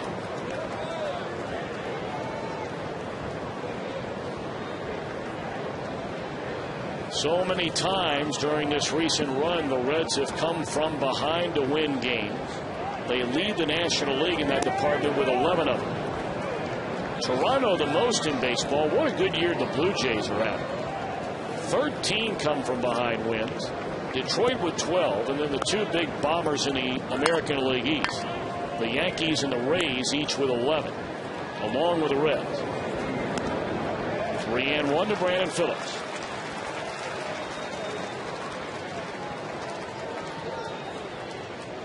Well, after swinging at that first pitch that was out of the strike zone, he's taken some pretty good pitches here.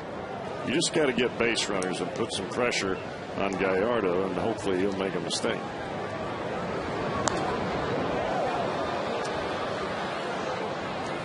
Like Phillips' back foot came out from under him.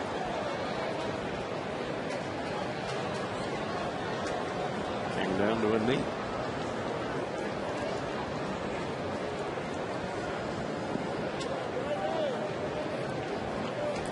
And 2 on Brandon Phillips, leading off the Reds' 6th inning, trailing Gallardo and the Brewers 1-0. And there's ball 4. That is 5 of them in the game for Gallardo, and that's 3 among the last 5 batters he has faced. Well, you can chat with Hall of Fame baseball writer Hal McCoy right now on FoxSportsOhio.com, and then get a complete recap of tonight's game right after it's over by going to FoxSportsOhio.com, presented by 1-800-SAFE-AUTO. Back-to-back innings now for Gallardo, where he's walked the leadoff batter. This time the Reds need to make him pay. Joey Votto's 0 for 2. He is walked and bounced out to Gallardo.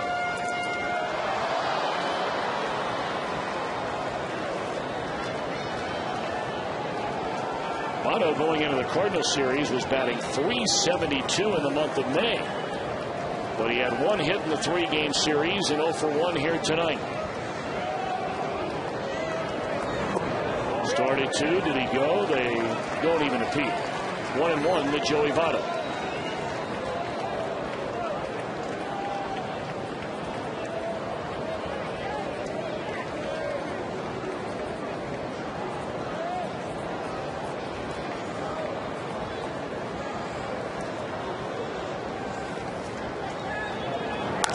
Driven into left center field, and this bad boy will go all the way to the wall. On his way to third, being waved around is Phillips. He will score on a double by Votto. And now Joey caught up in between second and third and is tagged out. So a big base hit by Votto, but very bad base running on the back end. He should be standing at second with nobody out. It is a 1-1 game. Well, you want to be aggressive, but you don't want to be in a position where you cost your team an out, especially the first out.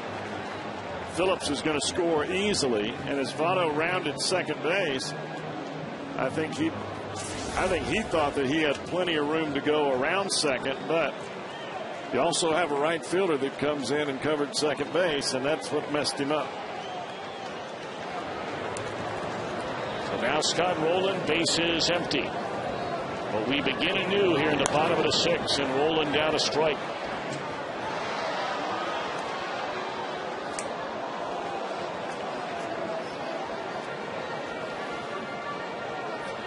And the thing about that out time is you take all the pressure back off of Gallardo. He stays in the windup. It's not a big deal. And then he'll just go back to work. You want him to stay in that stretch and have to pitch out of the stretch, wondering if you're going to score another run. Well, Gallardo getting ready to deliver his 100th pitch of the night. That was the first hit he had allowed since Cabrera's double to start the game. But a game-tying double it is by Votto. And that's high to Scott Rowland, 2 balls and a strike. You can see that the snap on his pitches is not quite the same. That doesn't mean that he can't make a pitch right now. He's still throwing the ball 93 miles an hour, but there is some fatigue setting in.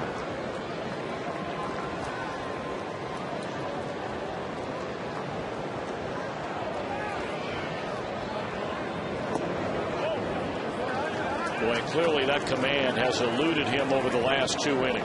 What is happening is when you start to fatigue, you don't get that extension with your shoulder at the last little bit of release point. That way you don't get that late movement. That ball there usually comes back to the plate and it stayed straight. And Rowland bangs one into left field, a base hit. So you don't know if that would have been the same result with Votto standing in second base. That is old news now, however. Rowland's at first, representing a go-ahead run with 1 out and 1 in a 1-1 game here in the 6th.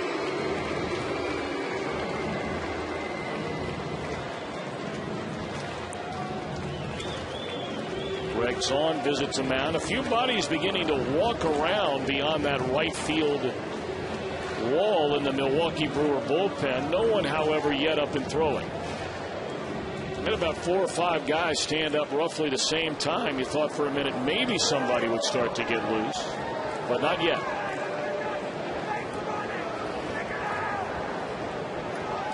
Jay Bruce has walked and grounded out to fielder. And served into left field, a base hit. Rolling on to second base. And now all of a sudden, here we are, the 3rd time through this batting order. And we showed you the numbers on Gallardo a moment ago. Dominant the first 2 times through. Hitters batting over 300 the 3rd time through, and that breaking ball didn't do much of anything. Well, instead of having the snapdragon that he had back in the first inning and the first 2 times through, the breaking ball now with the fatigue in the forearm, not getting as much extension on the shoulder, the ball's just rolling up there. And when it rolls up there, these are the kind of hits that you see. And looks like Rick Peterson, the pitching coach, is going to go out and have a few words with his pitcher Gallardo. And this is as much about getting some work done in rapid fashion in the bullpen as it is about giving his starter a little bit of breathing. Well, a familiar face beginning to get loose in the Brewers bullpen.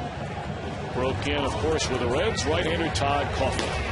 He is their ground ball machine. He has got that sinker working, and when they bring him in the ball game, it is for a specific reason, and that is to get the double play.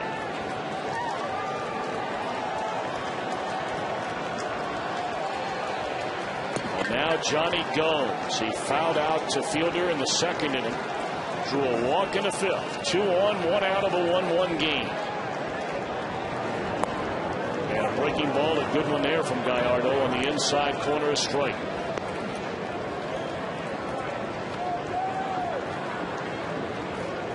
That ball that Gomes hit into the upper deck off of Wainwright was a hanging curveball, very similar to that first pitch.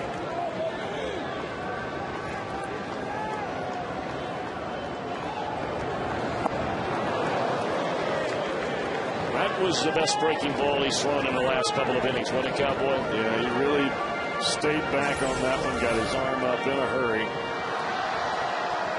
And that ball had some speed to it and had some revolutions on it. The more revolutions you get on the baseball, the later it breaks and the harder it goes down.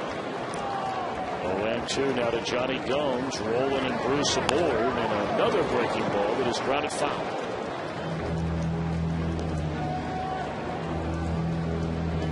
Well, you hear that music from the thrilling movie years ago, Jaws. And who better to play that for than Johnny Gomes? Yeah, that's that right. He'll chomp you up in a minute. Oh, yeah. Look at it.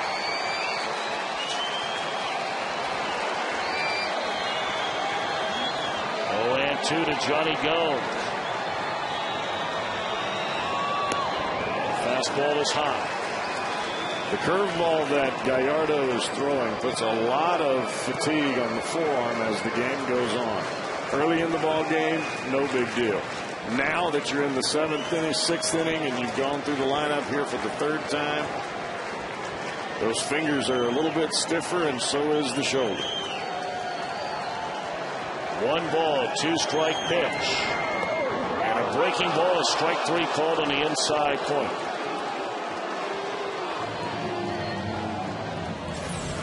This pitch looks like it starts head high and goes backwards.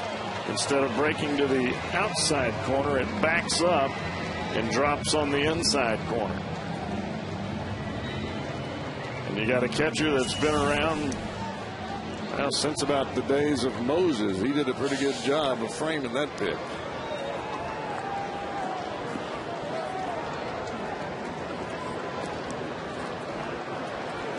Two on, 2 out. Here's Drew Stubbs.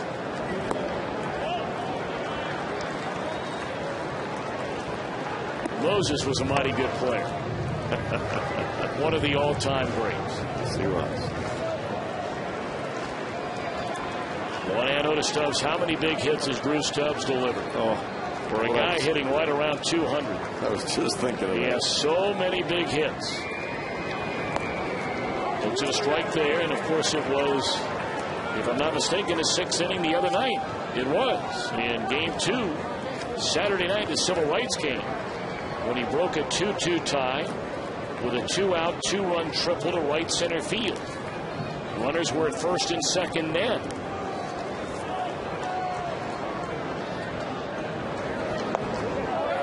And he went around. Boy, it appears through 2 at-bats and now part of a 3rd that Gallardo is very much confusing the rookie Stubbs up there at the plate. The thing for Gallardo that he does have going for him, even though he's getting a little bit tired here, fastball and curveball come out of the same arm slot. Tough to pick up. Fastball, Gallardo wanted it and didn't get the call. Now remember, when that breaking ball, it was a breaking ball the other night that Stubbs shot the other way against Adam Wainwright. It didn't do what Wainwright wanted it to do, and it stayed up a little bit, but he hammered it into that gap. 2-2 on Drew Stubbs. And a breaking ball that he lays off of. 3-2 now.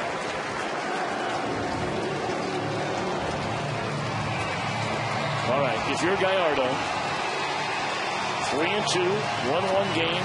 The runners will be off. Fastball, curveball here to Stubbs. Fastball inside, and I make sure I get plenty of plate. He's got to guard away. I'll just try to break his bat. 3-2 to Drew Stubbs, and the pitch fouled away over the fastball that wound up away from Stubbs. Well, that's where Zahn called it. He called it out over the plate. You can see him setting up out, but he's got his mitt all over the outside part of the plate, outside half, really.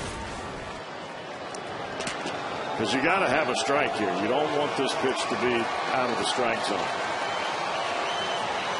But again, a 3-2 pitch coming to Drew Stubbs. And he misses with a fastball low and in. And they are loaded. 6th walk of the game by Giovanni Gallardo. I think he's a little frustrated with the umpire. He is definitely upset. He was upset on the first fastball that was inside that he didn't get the call. And you can see the dugout as well. There, both Ken Maka and the bench coach Willie Randolph not real happy about what's going on over there. And I don't think it's the pitcher that they're unhappy with. It's the fact that they feel like the pitches should have been called strikes. But I can assure you, Tom, sitting in the dugout, that you don't want to umpire from over there. It's a little rough. You can't see nothing. No. Now you can pretend that you do. All right, they're loaded for Ramon Hernandez, who lined out to Weeks, who made a diving play in the 2nd, and Ramon walked in the 5th. A 1-1 game with 2 outs and the bases loaded. Strike 1 from Gallardo. Well, it's been a while since we've seen a first pitch fastball for a strike. Most of the time we've seen curveball to get ahead. And it looked as though that's what Hernandez was looking for, was the curveball there.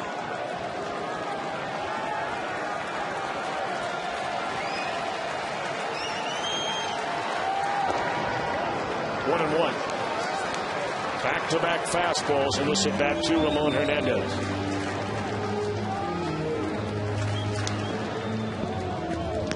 Zahn is trying to keep Hernandez from shooting the ball into right center field.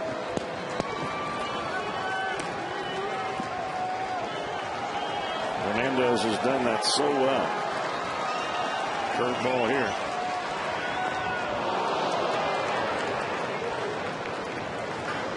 One and two now on Ramon Hernandez.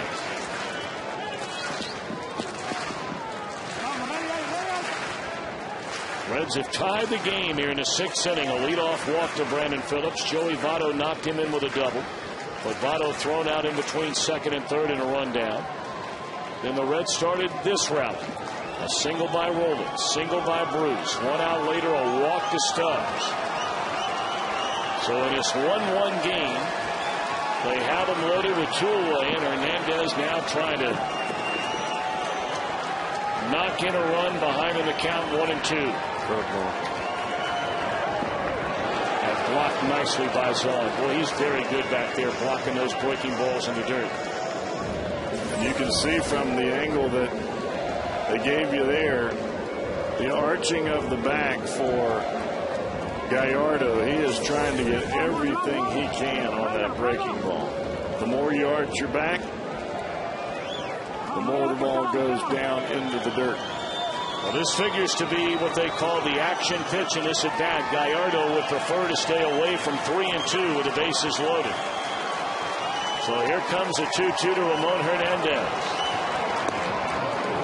Just off the inside corner, and again visible frustration from Gallardo. Well, not only Gallardo this time. You watch the head drop of the catcher, Greg Zahn. He not only dropped his head, but he turned his head sideways in order to talk to Brian Gorman behind home plate. 3 and 2, bases loaded. And there's the pitch he was looking for. Then the inning is over. A fastball the outside corner. The Reds tie the game 1-1 as we go to the 7th.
With the nation's fastest 3G network, AT&T Rethink Possible. By your Cincinnati, Northern Kentucky Honda dealers. Visit myCincinnatiHondaDealer.com. By Grainger. with over 900,000 products for the ones who get it done. And by Wendy's. That sounds good right now. You know when it's real. Johnny Cueto on the hill. Joey Votto's just knocked in the tying run. And we head for the 7th inning in a 1-1 game.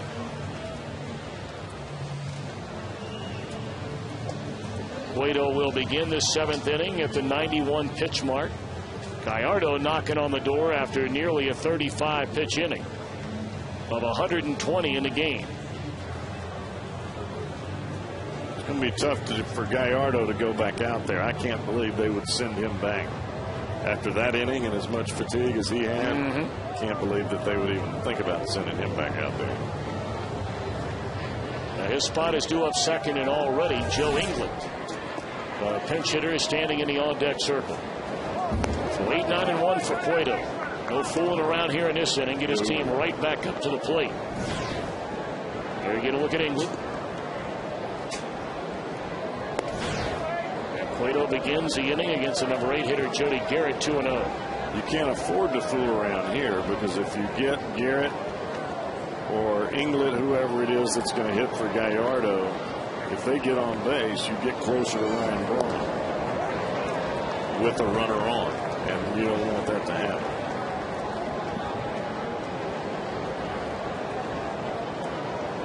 Two and one to count on Garrett. And a swing and a miss. Fastball up. Reds have activity in their bullpen. Right-hander Mike Lincoln.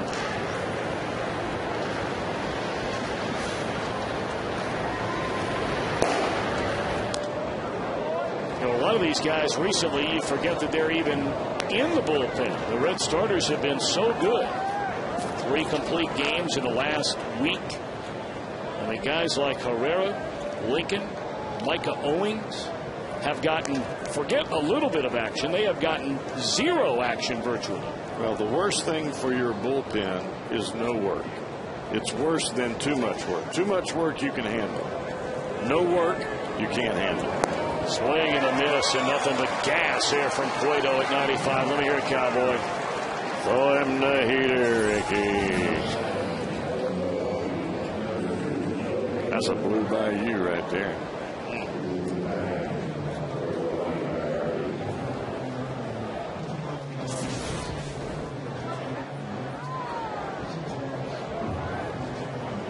Well, here comes Joe England. Very good pinch hitting numbers for England. 6 of 18, 333 average. Swinging a foul ball back out of play. England claimed off waivers by the Brewers back at the end of January from the Texas Rangers. Last year, in 36 games with Toronto, yes indeed, at 281 with 6 runs batted in. Was up and down on 3 separate occasions with a major league club. Cueto still throwing hard here in the 7th inning.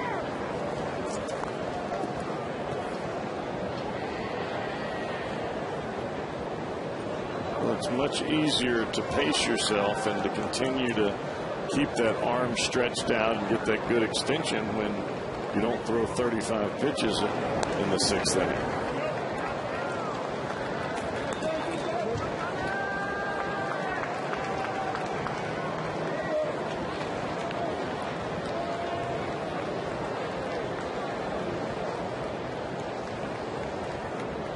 England's a tough little batter now. He's up there scrapping. He's just trying to make contact and use those wheels.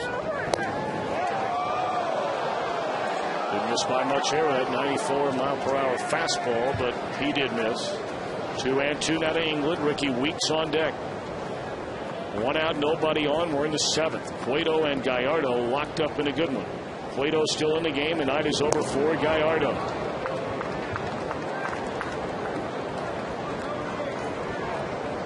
Has not been many times where Cueto has fallen off to the first base side as he just did. But as soon as he does that, Hernandez is on him. Check swing roller left side. Long run for Roland. A pirouette throw not going to be in time. Infield hit by England. See, that's the play that Roland is used to making.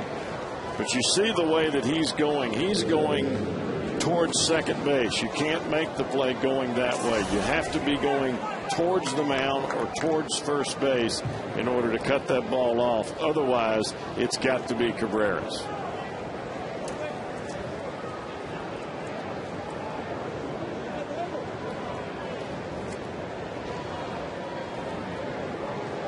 England not much of a stolen base threat.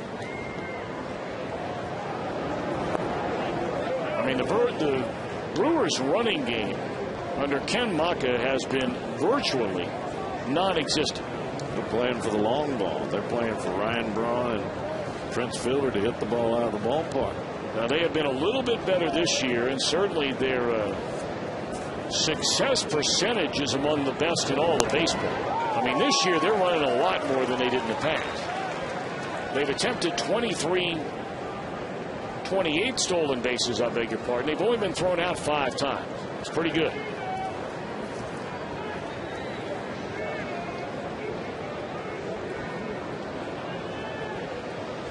England has 1 steal in 1 attempt. 1-1 to Weeks. Fouled out of play, and Cueto ahead 1-2. Well, Cowboy talked about it right when this inning began. It's not to say that anybody can't hurt you. We know Weeks can hurt you. We know Escobar can hurt you. But when you look on the back of baseball cards, that guy who's due up after Escobar, who's the on-deck hitter, he's hurt a lot of people. That guy right there. Oh, Billy, Billy, Billy.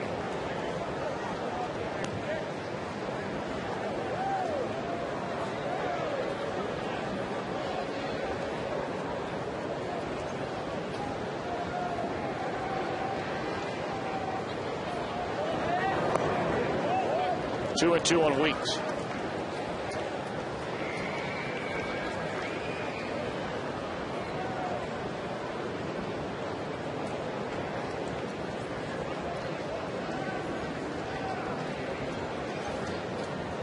Two balls and 2 strikes on the Milwaukee second baseman. A throw will send England back to the bag. You could see the signal from the catcher Hernandez. He gave a fist and then stuck his thumb out. That tells the pitcher, pick to first base. Don't throw it to me.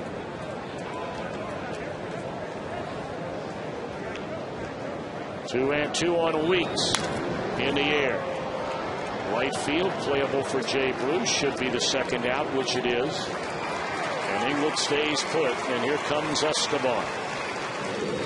Well, don't forget the Reds take on the Houston Astros Memorial Day weekend. And don't miss any of the action. Tickets available for the entire series May 28th, 29th, and 30th. Presented by KOI Auto Parts. Call 513-381-REDS or visit Reds.com today. Hoping for big crowds on that next homestand. Pirates in for 4. And then the Astros in for 3 over Memorial Day weekend. All right, here's Escobar. Strike 1. Escobar tripled to right center field in the first inning. Struck out looking in the third. Popped up to Cabrera in shallow left field in the 5th.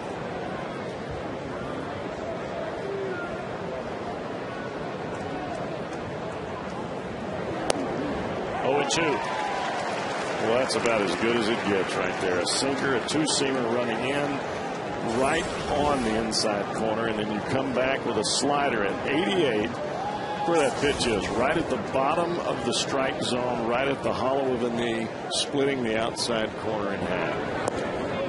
It's kind of hard to draw that up any better than that.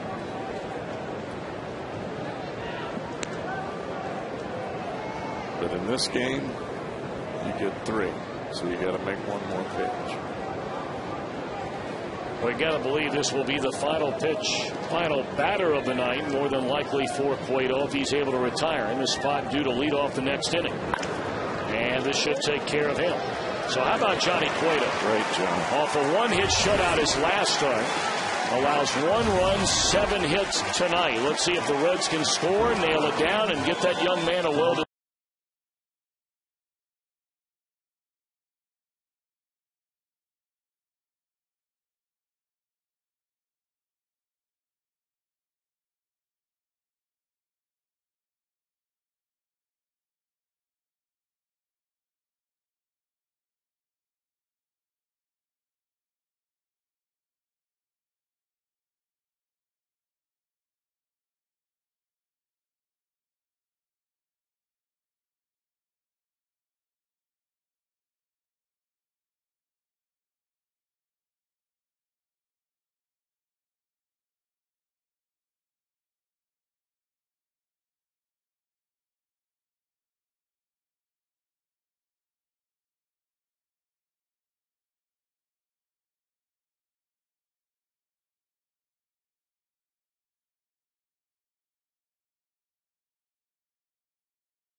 get it done. Orlando Cabrera, right from the get-go. A double. This play when he gunned down in the first inning. Escobar trying to score from third. What a play that was. Still can't believe he did it. It's instincts. You can't tell somebody to do that. You can't say home, home, home. None of that. It's got to just be straight from the gut. Chris Heisey will bat for Johnny Cueto as the Brewers make a pitching change. Right-hander Todd Coffey. He has become a very different pitcher since leaving here and going to the Brewers. Oh, no doubt about it. His sinker has come back to him, and that's what he uses the majority of the time. No more four-seamers, just sinker, slider. Heisey batting for Cueto. Johnny goes 7 innings tonight. Allows 7 hits, 1 run. Walks only 1 batter and fans 7. Another outstanding start by Johnny Cueto through 113 pitches in the game. Well, I think at any time that the Reds have this opportunity to go bullpen to bullpen, it favors the Reds every single time. At least it should. Straight away center field. Heisey puts a charge in the wall. Racing back is Garrett. He's not going to get it, and this might be 3 bases for Heisey. It will be for Heisey. How about that off the Reds bench?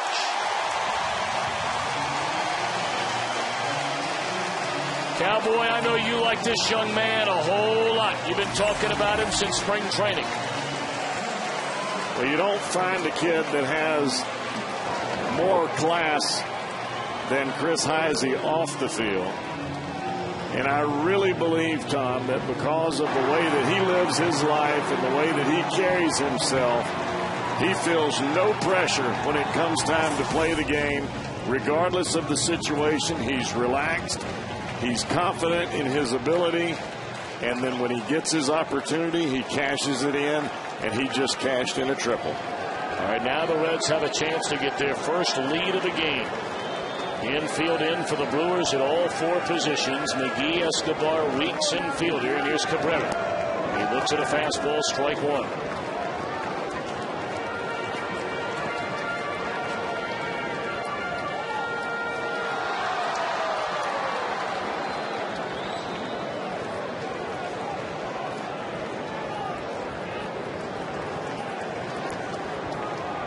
First career 3-base hit for Chris Heisey. The 0-1. And there's a base hit, and the Reds lead it 2-1. Cabrera driving in Heisey. Reds with a run in the 6th to tie, a run in the 7th to take the lead. You look at Chris Heisey, Tom. Game against the Cardinals. He wins it with his defense. Just coming out onto the field in the very last inning of play by being able to make a perfect throw to the cutoff man and cut down the guy at home plate. Tonight, he comes in as a pinch hitter and drills one over the head of Jody Garrett out in center field. That does not happen much. Now Brandon Phillips with Cabrera at first and nobody out. Coffey has faced 2 batters, allowed 2 hits and a run. Cabrera put down Phillips who put down a sacrifice in the first inning. Shows bunt here, pulls the bat away, strike 1. Brandon 0 for 1. Fouled out to first in the 3rd inning, then walked and scored from first base on the double to left center by Joey Votto. And with no outs here, if you're Dusty Baker, you play for another run. Not a massive inning, you just play for another run, an insurance run. Line drive, base hit center field. Triple, single, single.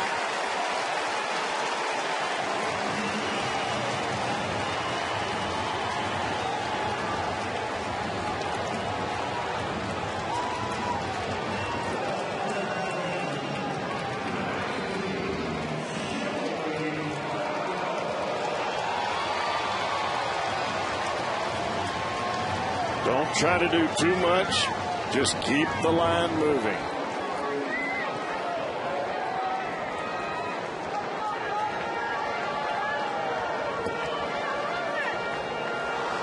Nick Massick getting loose now in the Reds bullpen.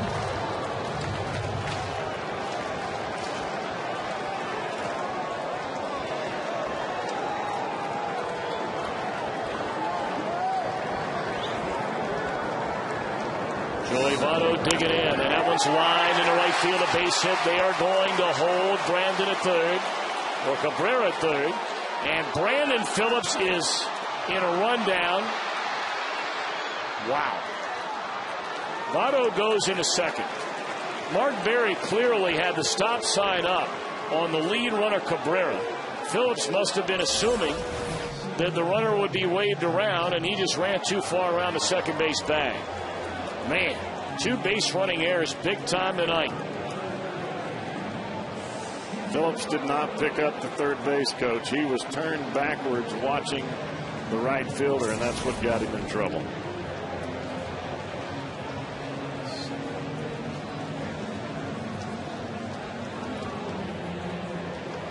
Once the ball passes you, the ball goes into right field. You do not turn around and look at it. You pick up the third base coach. That's where Brandon made his mistake. And now Rick Peterson will come out to the mound. The Brewers have action in their bullpen. Another right-hander just called up from the minor leagues, hard-throwing John Axford. So that young man really throws hard. You know, and the Brewers at this point, even with a base open, they're in a world of hurt, because if they walk Scott Rowland here to try to get a double play ball or to set up a double play, then you have Jay Bruce, the left-handed hitter, coming to the plate to hit off either the right-hander on the mound or the right-hander that's warming up in the bullpen. You're stuck. They only have one left-hander in that bullpen now, because Manny Parra, who's been pitching out of the bullpen, will start tomorrow. So Mitch Stetter, who was just brought back up from the minor league, their lone lefty. The infield in, runners at second and third, 1 out for Rowland. And there's ball 1. He's got 2 of 5 in his career against Todd Coffey.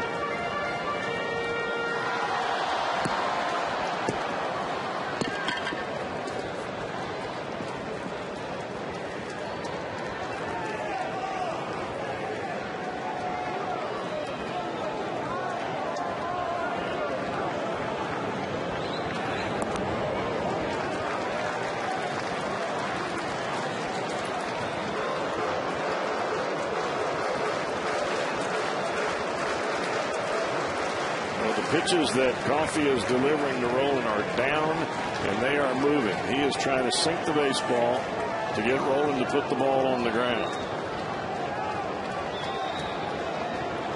2-0 now to Scott Rowland. Fastball in the inside corner. Rowland thought it was too far in.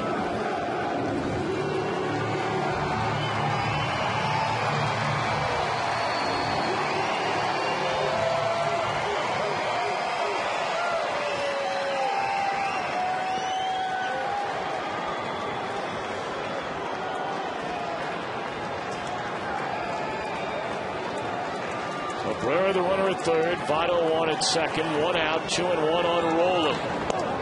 Fastball inside.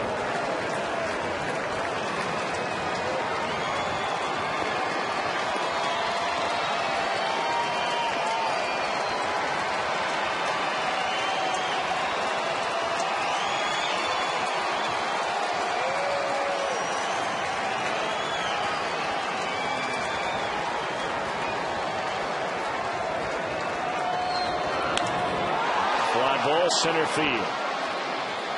Jody Garrett underneath it, makes a catch. Cabrera will tag. Cabrera will score. Sac fly RBI by Rowland. And the Reds have tacked on a run. They lead 3-1. Well done, Scotty Rowland. And not on a real easy pitch. That ball got elevated on him, up and in, and he was able to get his hands inside the ball, get the fat part of the bat to the ball, and get it out there deep enough where you can get that run in. That's not an easy pitch to drive out to center field. Usually that one ends up at the shortstop in the air. Well, now left-handed batting Jay Bruce coming up. And they're going to intentionally walk Jay and take their chances with Johnny Gomes.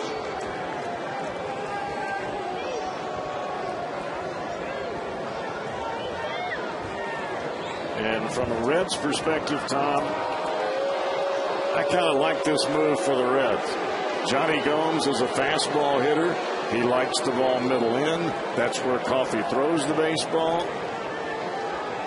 The one issue that remains is, can Gomes lay off of the slider that's off the plate?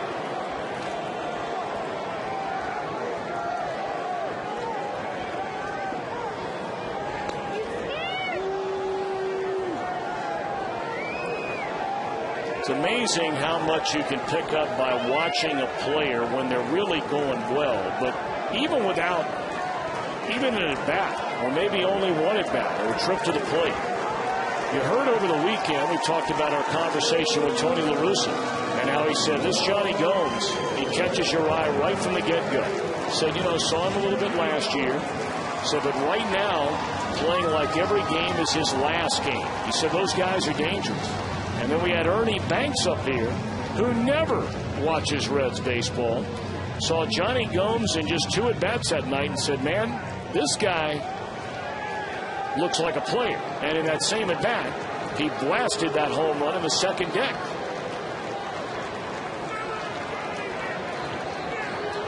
Well, let's see if Johnny can add to this 2-run lead with 2 on and 2 out. Drilled into left center field. Oh, Johnny! Oh, Johnny! Oh, Johnny!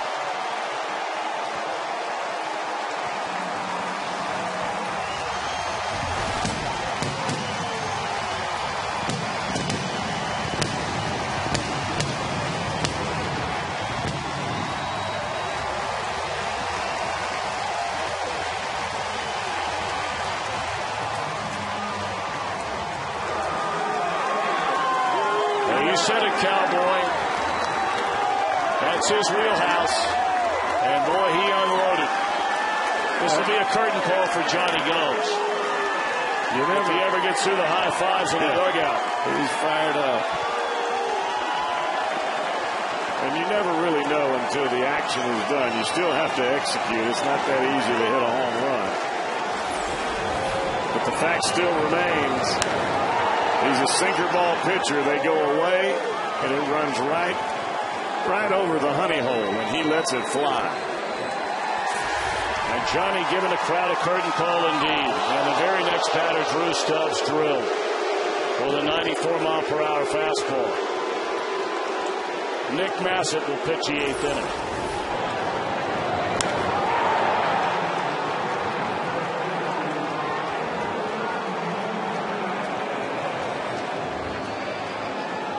You can see the eyes of Gomes as he hits that baby right on the sweet part of the bat and watches it head off into victory lane.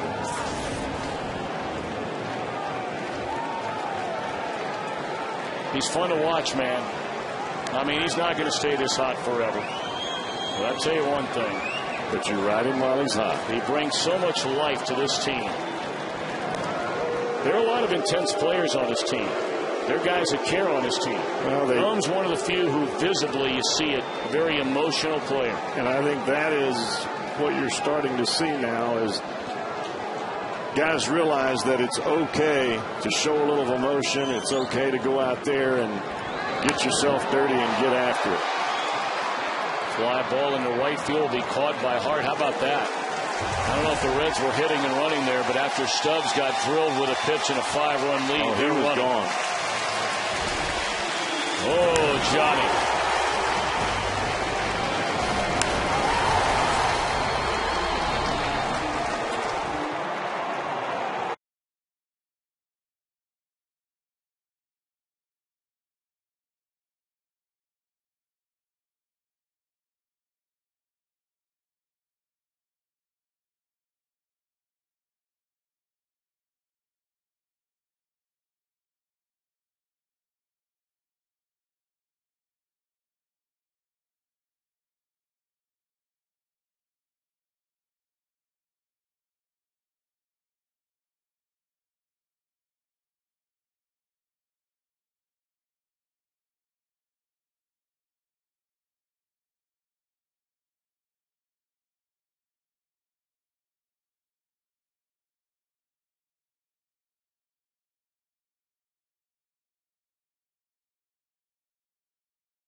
position, put runners on base. Those bad pitches will turn into home runs.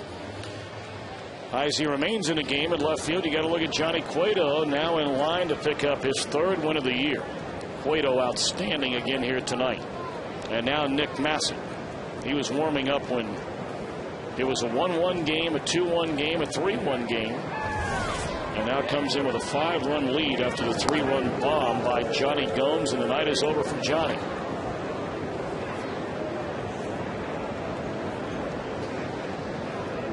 This game not over yet. This Brewer team has lots of thunder up and down this lineup. Ryan Braun fouls it away, a ball and a strike. It's going to take a while for Massett to start chopping down that very high ERA number. You know, with relievers, you give up a 5 spot, or in his case, like a grand slam on opening day. Yeah. When you only pitch 1 inning. If you have one other bad game, well, you're going to have a hard time with so few innings. Well, but he's chopping it down. He's not allowed to run in any of his last 6 outings, spanning 7 innings of work. He needs to pitch with the same attitude that he had in the last game against the Cardinals, because he had Pujols coming to the plate, he had Holiday coming to the plate, and David Freese. He came out in that inning, and that's the best I've seen him throw yet. He punched out Albert Pujols twice. Once on a check swing where he went all the way around, they didn't call it. Yep. Threw him another pitch and struck him out looking.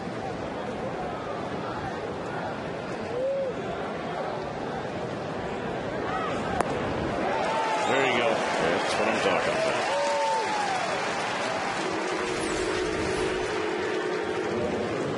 And what this does is it boosts the confidence of one Ryan Massett.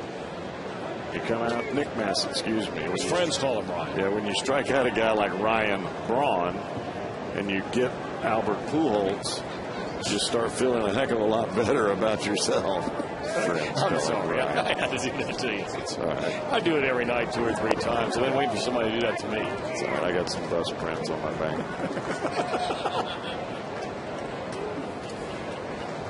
It's like one of those deals, you know, when somebody asks you, hey, I can't remember that guy's name. Do you know his name? You know, the guy's name's Fred. Yeah. You say, oh, yeah, that's Bob. Then you watch your reaction when you walk over there. Hey, Bobby, how you doing, buddy? Yeah. Under the bus. Sophomoric all the way. Under the bus. Yeah. See if I love you, partner. See You if know I it. can You wipe know those it. treads off when I get off. Two-hand out of the fielder. And there's a strike.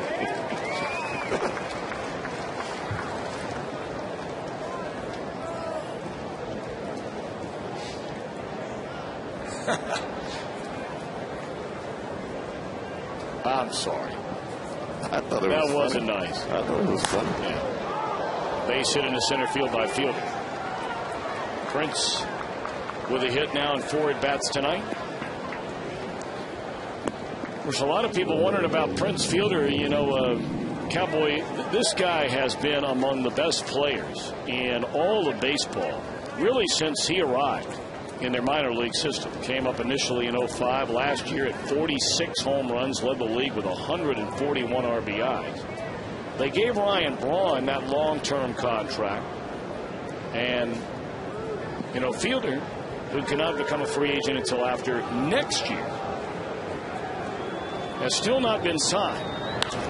This will be a double play to win the inning. And on we go to the bottom of the inning. Massett taking care of business. Reds lead by 5.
We go back to the fourth inning. Runner at third, one out. Fly ball to center off the bat of the pitcher.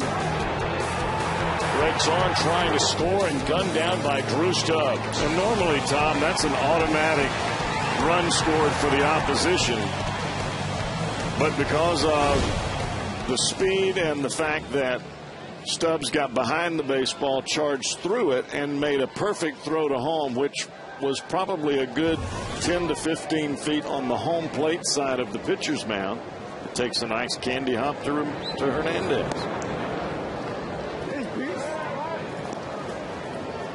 Veteran Jeff Suppan, who has spent virtually his entire career as a starter,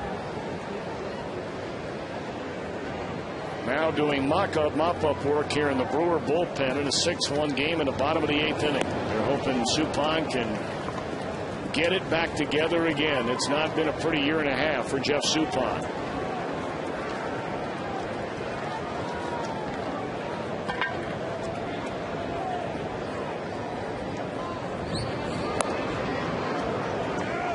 Chris Heisey led off in a 1-1 game the last inning and tripled to straightaway center field, scored the first of 5 runs in the inning.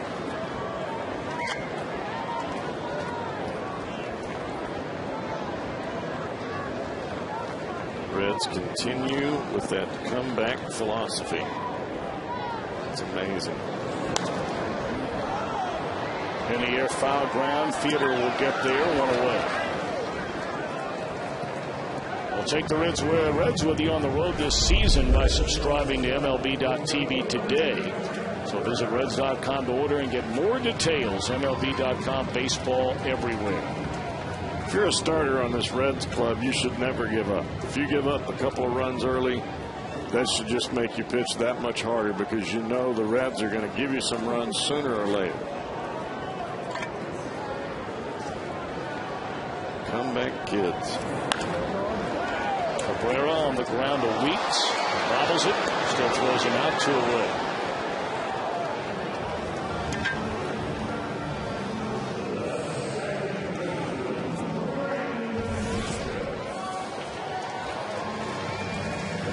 Cabrera broke that 1-1 tie to drive in Heisey with a single in the center field in the 5-run 7th. That may get lost in all the action that took place afterwards.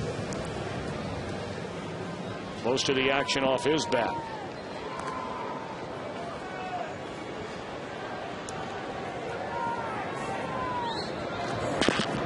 Brandon singled, one of the 5 hits in the 5-run 7th. Well, Cabrera put the Reds ahead. He broke the tie. Gomes put him out of slam reach.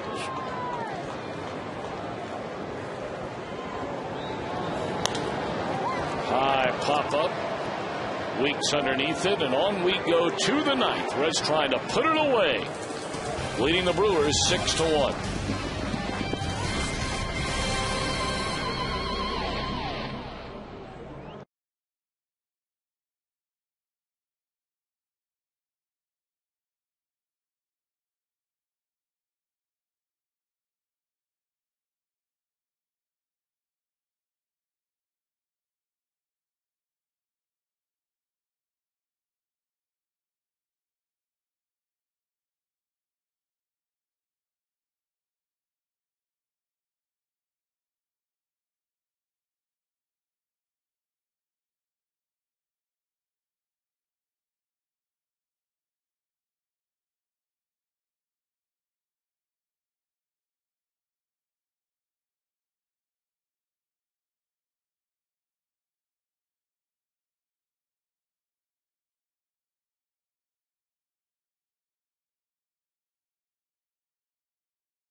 to you by Kings Honda and the Kings Auto Mall.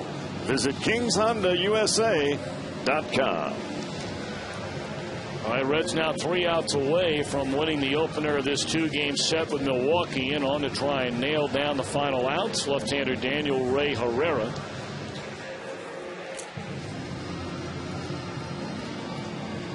We have not seen Daniel Ray since the Cubs were here on the 8th of May. And I mean, you're talking about a guy who on the year is sporting a 1.74 ERA, so it's not like you're trying to dodge it. No, it's just part of what you get when your starters are getting deep into the ball game. And for Daniel Ray Herrera right now, he is a 5th and 6th inning pitcher every once in a while in the 7th. But most of the time you get your starter to go 6. It's Rhodes in the 7th or Massett, and vice versa, Massett or Rhodes in the 8th, and then Cordero in the 9th. The only run of the game for the Brewers off the bat of Corey Hart. Home run to center field back in the 4th inning. He's 2 out of 3 in the game. When you don't pitch for a long time out of the bullpen, you have to keep yourself sharp. You have to throw on the side. And more than anything else, you have to keep yourself mentally sharp, so when you do go in the game, you have a feel for where the ball's going. 3-0 on Corey Hart.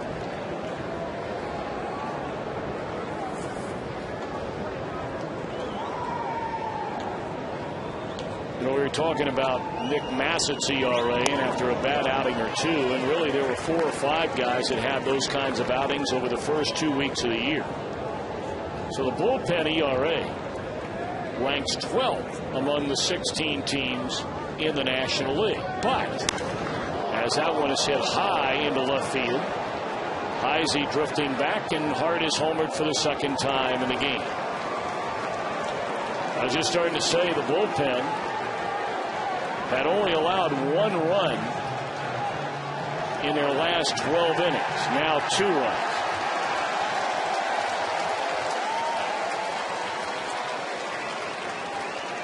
And a lot of that, the 1 run came off of Cordero, who had not pitched in, I believe it was 5 or 6 days.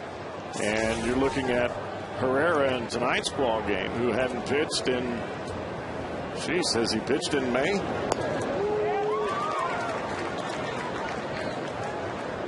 The 8th of May. So it has been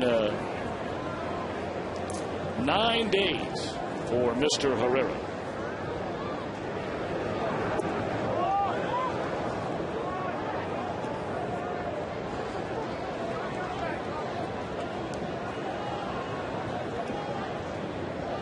Greg's on, a double, a walk, and a strikeout.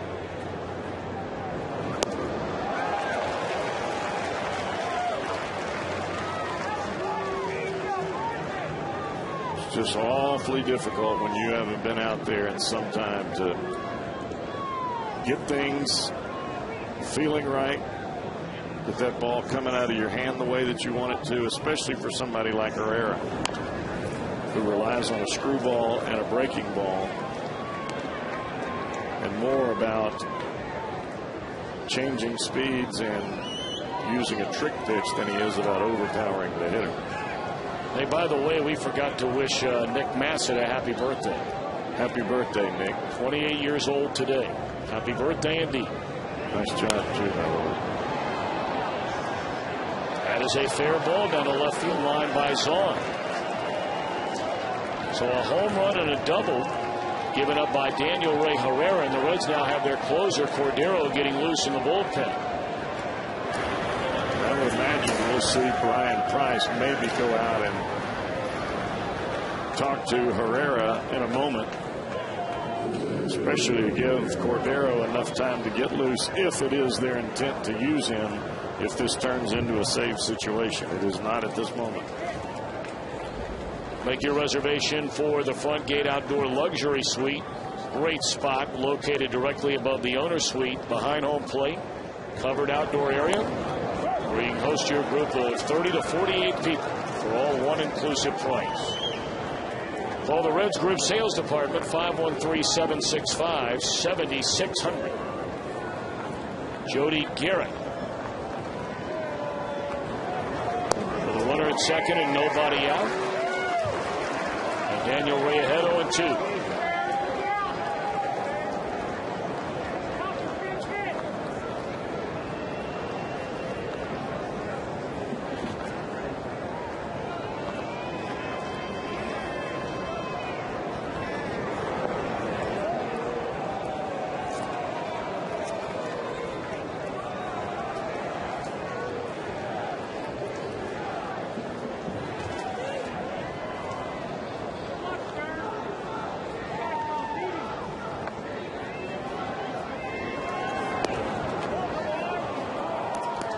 This is the travails of pitching out of the bullpen. You give up one run, and Daniel Ray Herrera's ERA just jumped to 4 point.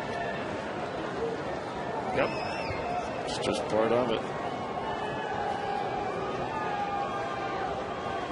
2-2 to count on Jody Garrett. Foul tipped in and out of the mid of Ramon Hernandez. It'll remain at 2-2.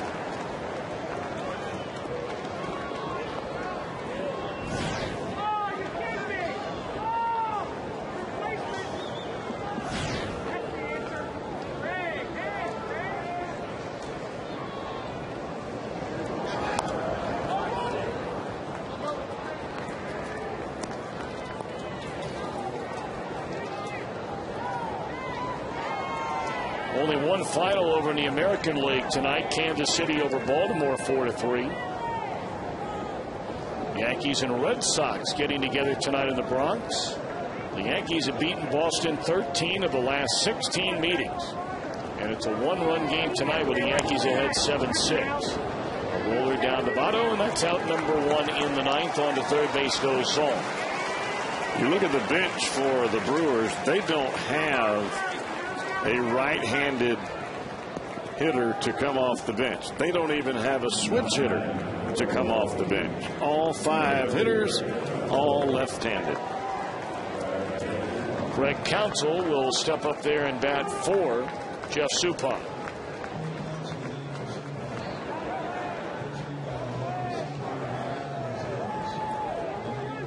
Suppan has been around for a long time, and so too is Craig Counsell. 2001 National League Championship Series most valuable player for the Arizona Diamondbacks. Won a pair of World Series rings, was the starting second baseman of the Florida Marlins when they won it in 1997. And here he is closing in on 40 and still playing very good baseball. He had one of his best seasons ever just last year and played all the time. And you look at Counsell, especially when you're viewing him on TV, he does not look like he's that big. He is. Drops one into left field, a base hit, and an RBI for Craig Counsell. And now it's a 3-run game. And now it's a save situation.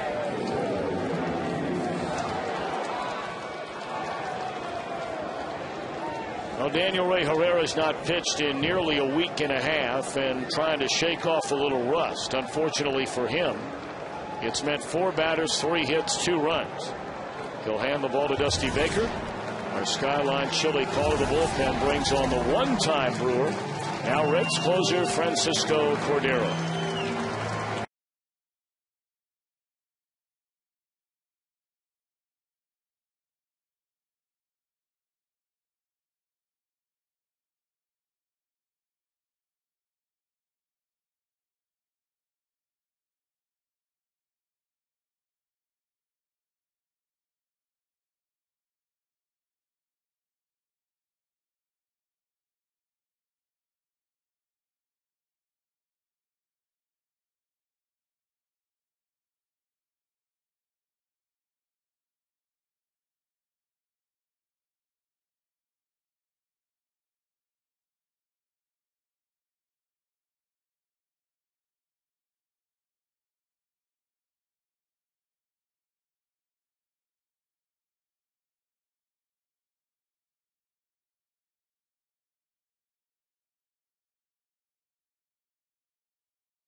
at the ballpark. In fact, they begin tomorrow for the senior ticket offer presented by Tri-State Centers for Sight. Reds fans 60 and older may purchase non-premium tickets at half price in advance of game day only. So if you want to come down tomorrow and do it, you better get on the horn right now. 513-381-REDS or go to Reds.com. All of a sudden, the Brewers trying to make this thing interesting, and that they have. There is one out. Runner at first base. What makes this a save situation is the tying run is on deck.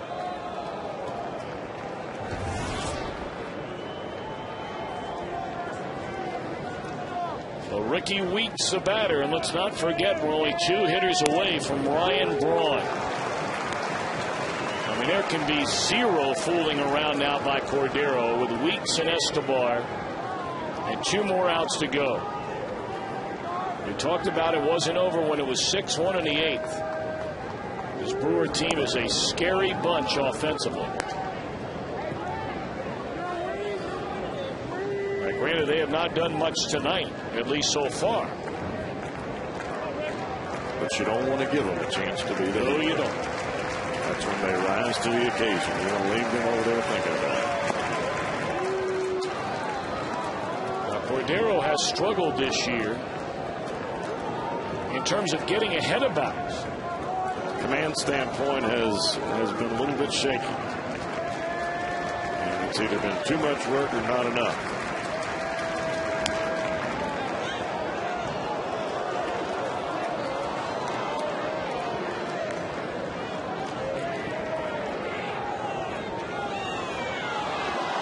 And a lot of times for Cordero, when he's struggling with his location, he tends to jump at home plate a little bit instead of staying on that back leg just a tad longer and riding it out to home plate. 2-2. 3-2.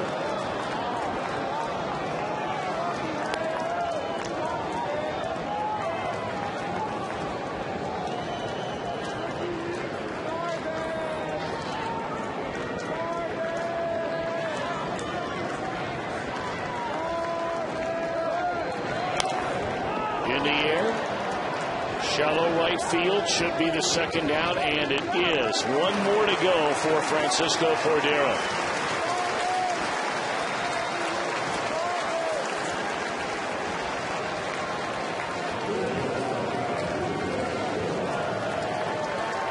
Johnny Cueto in line for the win. It would be his 3rd and 4 decisions. Todd Coffey with a loss would go to 1-1, and Cordero trying for his 13th save of the year. Here's Escobar. Triple in the first, has since struck out, popped up, and grounded out. Strike 1 as the runner takes second.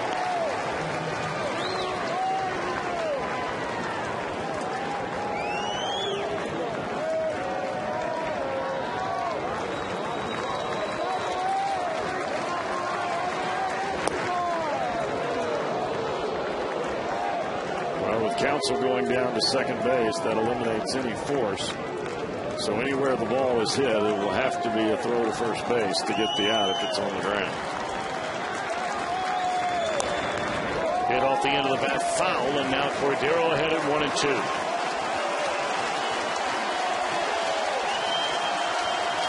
That was an ugly looking hack at that slider right there. I believe I'm not throwing it out like that. Started a little higher and let it go straight down.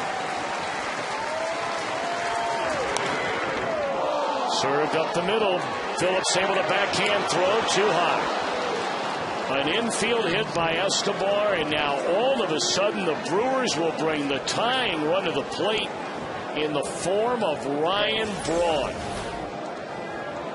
That's why you take second, as you pointed out a moment ago, if the defense is going to allow you to have the bag.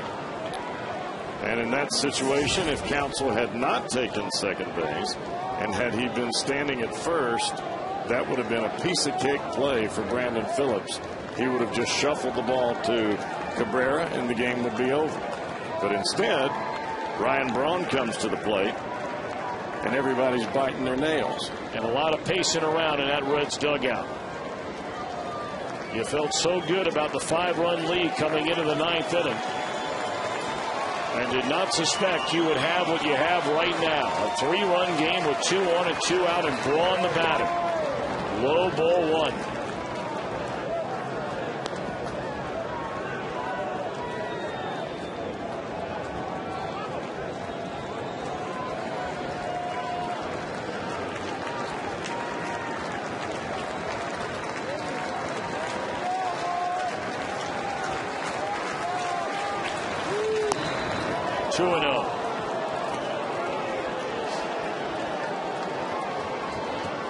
Braun will come out of his shoes if this is anywhere near the strike zone.